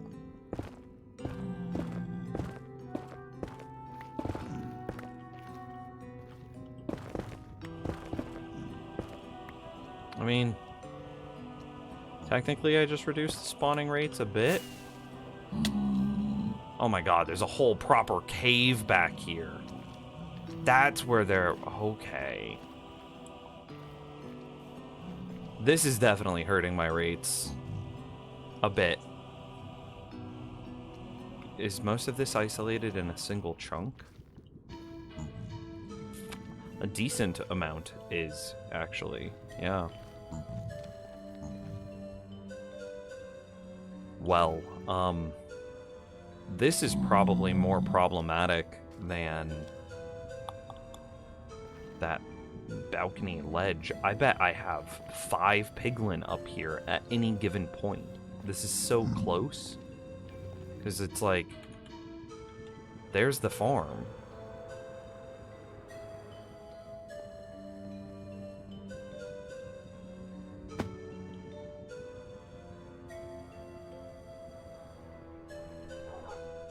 Pro flying. Okay, anyway, chat room. I think I'm gonna call it a stream. This was the nice little Sunday bonus stream. I appreciated all the new people that rotated through. We got a bunch of new follows. Appreciate you guys. Shout out to Clawley for the bits today. Without PBS, without supporters like you. No, but for real, like, it's genuinely appreciated. I sincerely appreciate that. Thank you very much. Yeah, and I'll be back. Let's see. Tomorrow might be a little sketchy for a stream because Comic-Con ends today, and Candy will be home tomorrow afternoon. And she has a very low people tolerance, so I don't know. She'll probably be really burnt out after, 5 days of Comic-Con. If she is burnt out, then there will be a stream. She's not going to want to hang out or anything. If she is not burnt out, then, I'm going to want to hang out with her because I haven't seen her in basically a week. So, kind of depends on how she's feeling, if I'm going to be there for her tomorrow, or if I'll be able to be here for you tomorrow. So anyway, just keep an eye on Discord, !Discord. And, yeah. Things and stuff. And also, shout out Mark Mac for asking about the wish list. Thanks for just keeping me in your mind, Mark. I appreciate you. Have a good one, guys. I'll see you either tomorrow or Tuesday, likely. Anyway, have a good night. Thanks for watching. Thanks for hanging out. You guys are great. I'll see you soon.